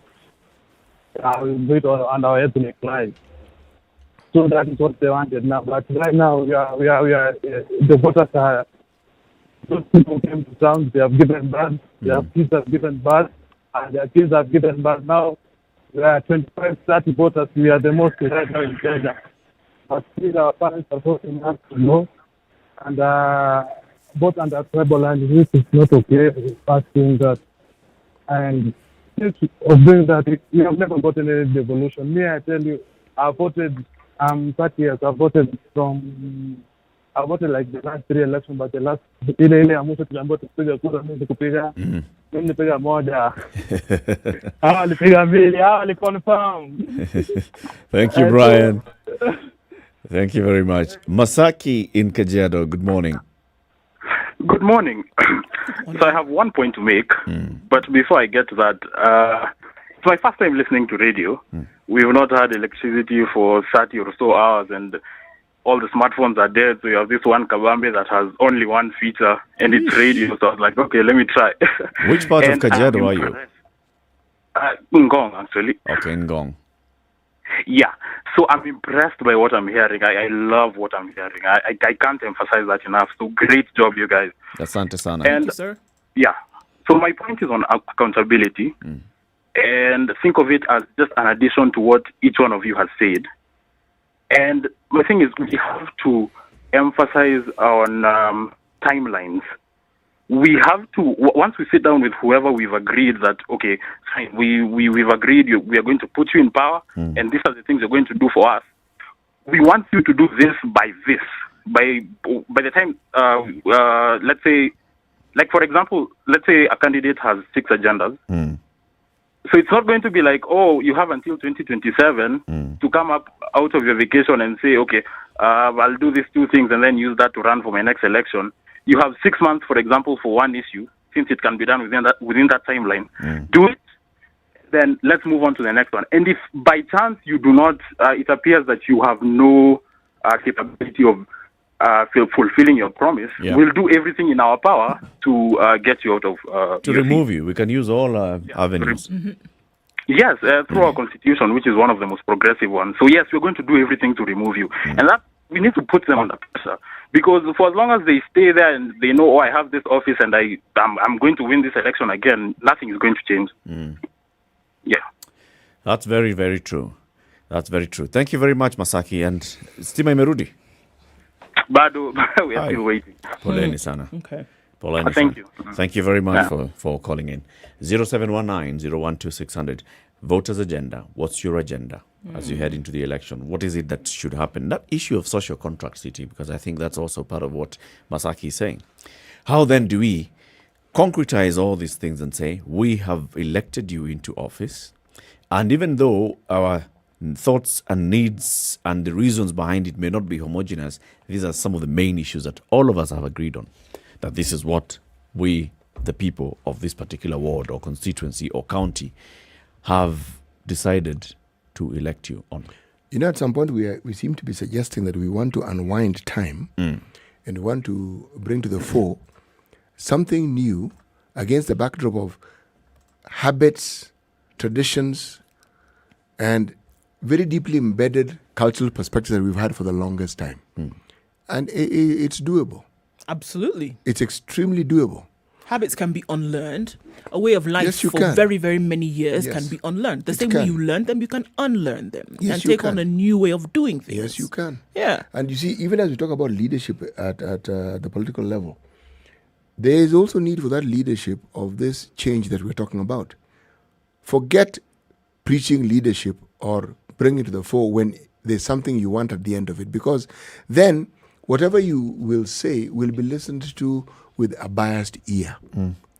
But just change for change's sake. Meaning, look, these are the things that you hope and we hope will bring about what you've all clamored and desired for. Look, let me give you a case in point. We talked about the issue of coastal unity. And we had three governors, Joho, Mvurya, and Kingi, talking a platform on which you can bring about coastal unity. And there was a discussion about the various parties at the coast. We never really went into the details of those parties, who started them, the current affiliations that they have, the new parties that we had, what is that they're doing. But if you look at what's happening right now, beyond declaring and determining that there will be this discussion about coastal unity, what would you say has happened to date? Nothing. Nothing. And you could even argue that each of those individuals are each just pursuing their own end. There's an article in the Star on page 12 by a gentleman by the name of Kazungu Katana. He's a political commentator. Now, if you read that article, one of the things that he seems to bring out is that for all intents and purposes, that discussion of coastal unity or the actualization of it is dead. It's as dead as a dodo. It was dead even before it began. So now, these are the top politicians you could refer to at the coast. They're not the only ones, but they're the ones who are spearheading this. Now, if they cannot, the elections are next year. If an agenda that gives you a complete framework within which this unity can be formed isn't available, how on earth do you think that unity and this thing that people at the coast seem to want, how do you think it's ever going to be achieved? Now, I'm using the coast as an example, but it is mirrored elsewhere. Because you talk about something that will, at the end of the day, the purpose is so that people, the Mwananchi, benefit from it. But if it can't even be formed, then it means that those Wananchi are left to the vagaries of influences of parties that emanate from other regions. So how then can you be sure that the coastal agenda, which should emanate from the people of the coast, will actually ever be achieved? How? So even as we have this discussion, and as we look at what it is that needs to be done, the question I would actually ask is, and John, Zachary had an extremely valid point. I may have called him Bishop because I thought he was proselyting. But the truth is, are people really willing to have their minds emancipated? Are they willing? Because we can talk about what they should do, how they should do it, but are they willing for that particular process to take place? Well, I think it also it just brings back that comfort zone issue as well. Because are you ready to actually stay the course in making sure that things are aligned properly? Or are you all right with just taking the little bit, and sorting out a temporary problem, as opposed to staying the course and having permanent solutions to perennial problems? And that's the thing. Are we really ready to do it? But it is clear that that is what is necessary to get us out of what is going on currently. It is clear that you have to make that tough decision and you have to have that staying power to say, look, until and unless we get somebody who is ready to, we will continue putting you out. Here. We're staying right here. I think the issue, and we can really borrow heavily from what the judges were saying yesterday in the ruling, is that the people are the supreme. I have said this many times. For a long time, politicians got to a point where they believe that they are the supreme. They still do. They believe that they are the supreme. So it's their agenda, it's what they think, it's what carries the day. But no, it's the people. And if we all internalize that we have the ultimate power, we are the ones who decide and determine our future. We are the ones who decide this is what we define as development. You come and fit in here and execute. Then I think we'll start winning. But as long as we let them come and tell us what they think we should be doing, and how they think things should be running, we'll be having issues coming to the top of the hour. One of our listeners gave an interesting analogy, and that was of the football matches that we watch on TV, foreign countries, especially the Premier League, I think it's called, and local sports. People complain about not supporting local sports. But you tell me, how often do you see people trooping to some common place to go and watch the Premier League? And then, what I have found fascinating, the discussions that follow thereafter. My goodness, it's like their lives, their heart and souls. Right, heart and souls. The proverb? A person with too much ambition cannot sleep in peace. A person with too much ambition cannot sleep in peace. Okay. All right. Thank you for joining us today. We wish you a lovely long weekend. Is it good? It's a long weekend, yes. See you again on Monday. Remember, 00 tomorrow. From what time? 10. From 10 a.m. tomorrow morning with Olivia Otieno. It's called 00 what? Direct. 00 Direct. And then from next week, from Monday next week, the adults in the room will be 3. Keep it right here for the 3 of them, okay? Have a lovely weekend, folks.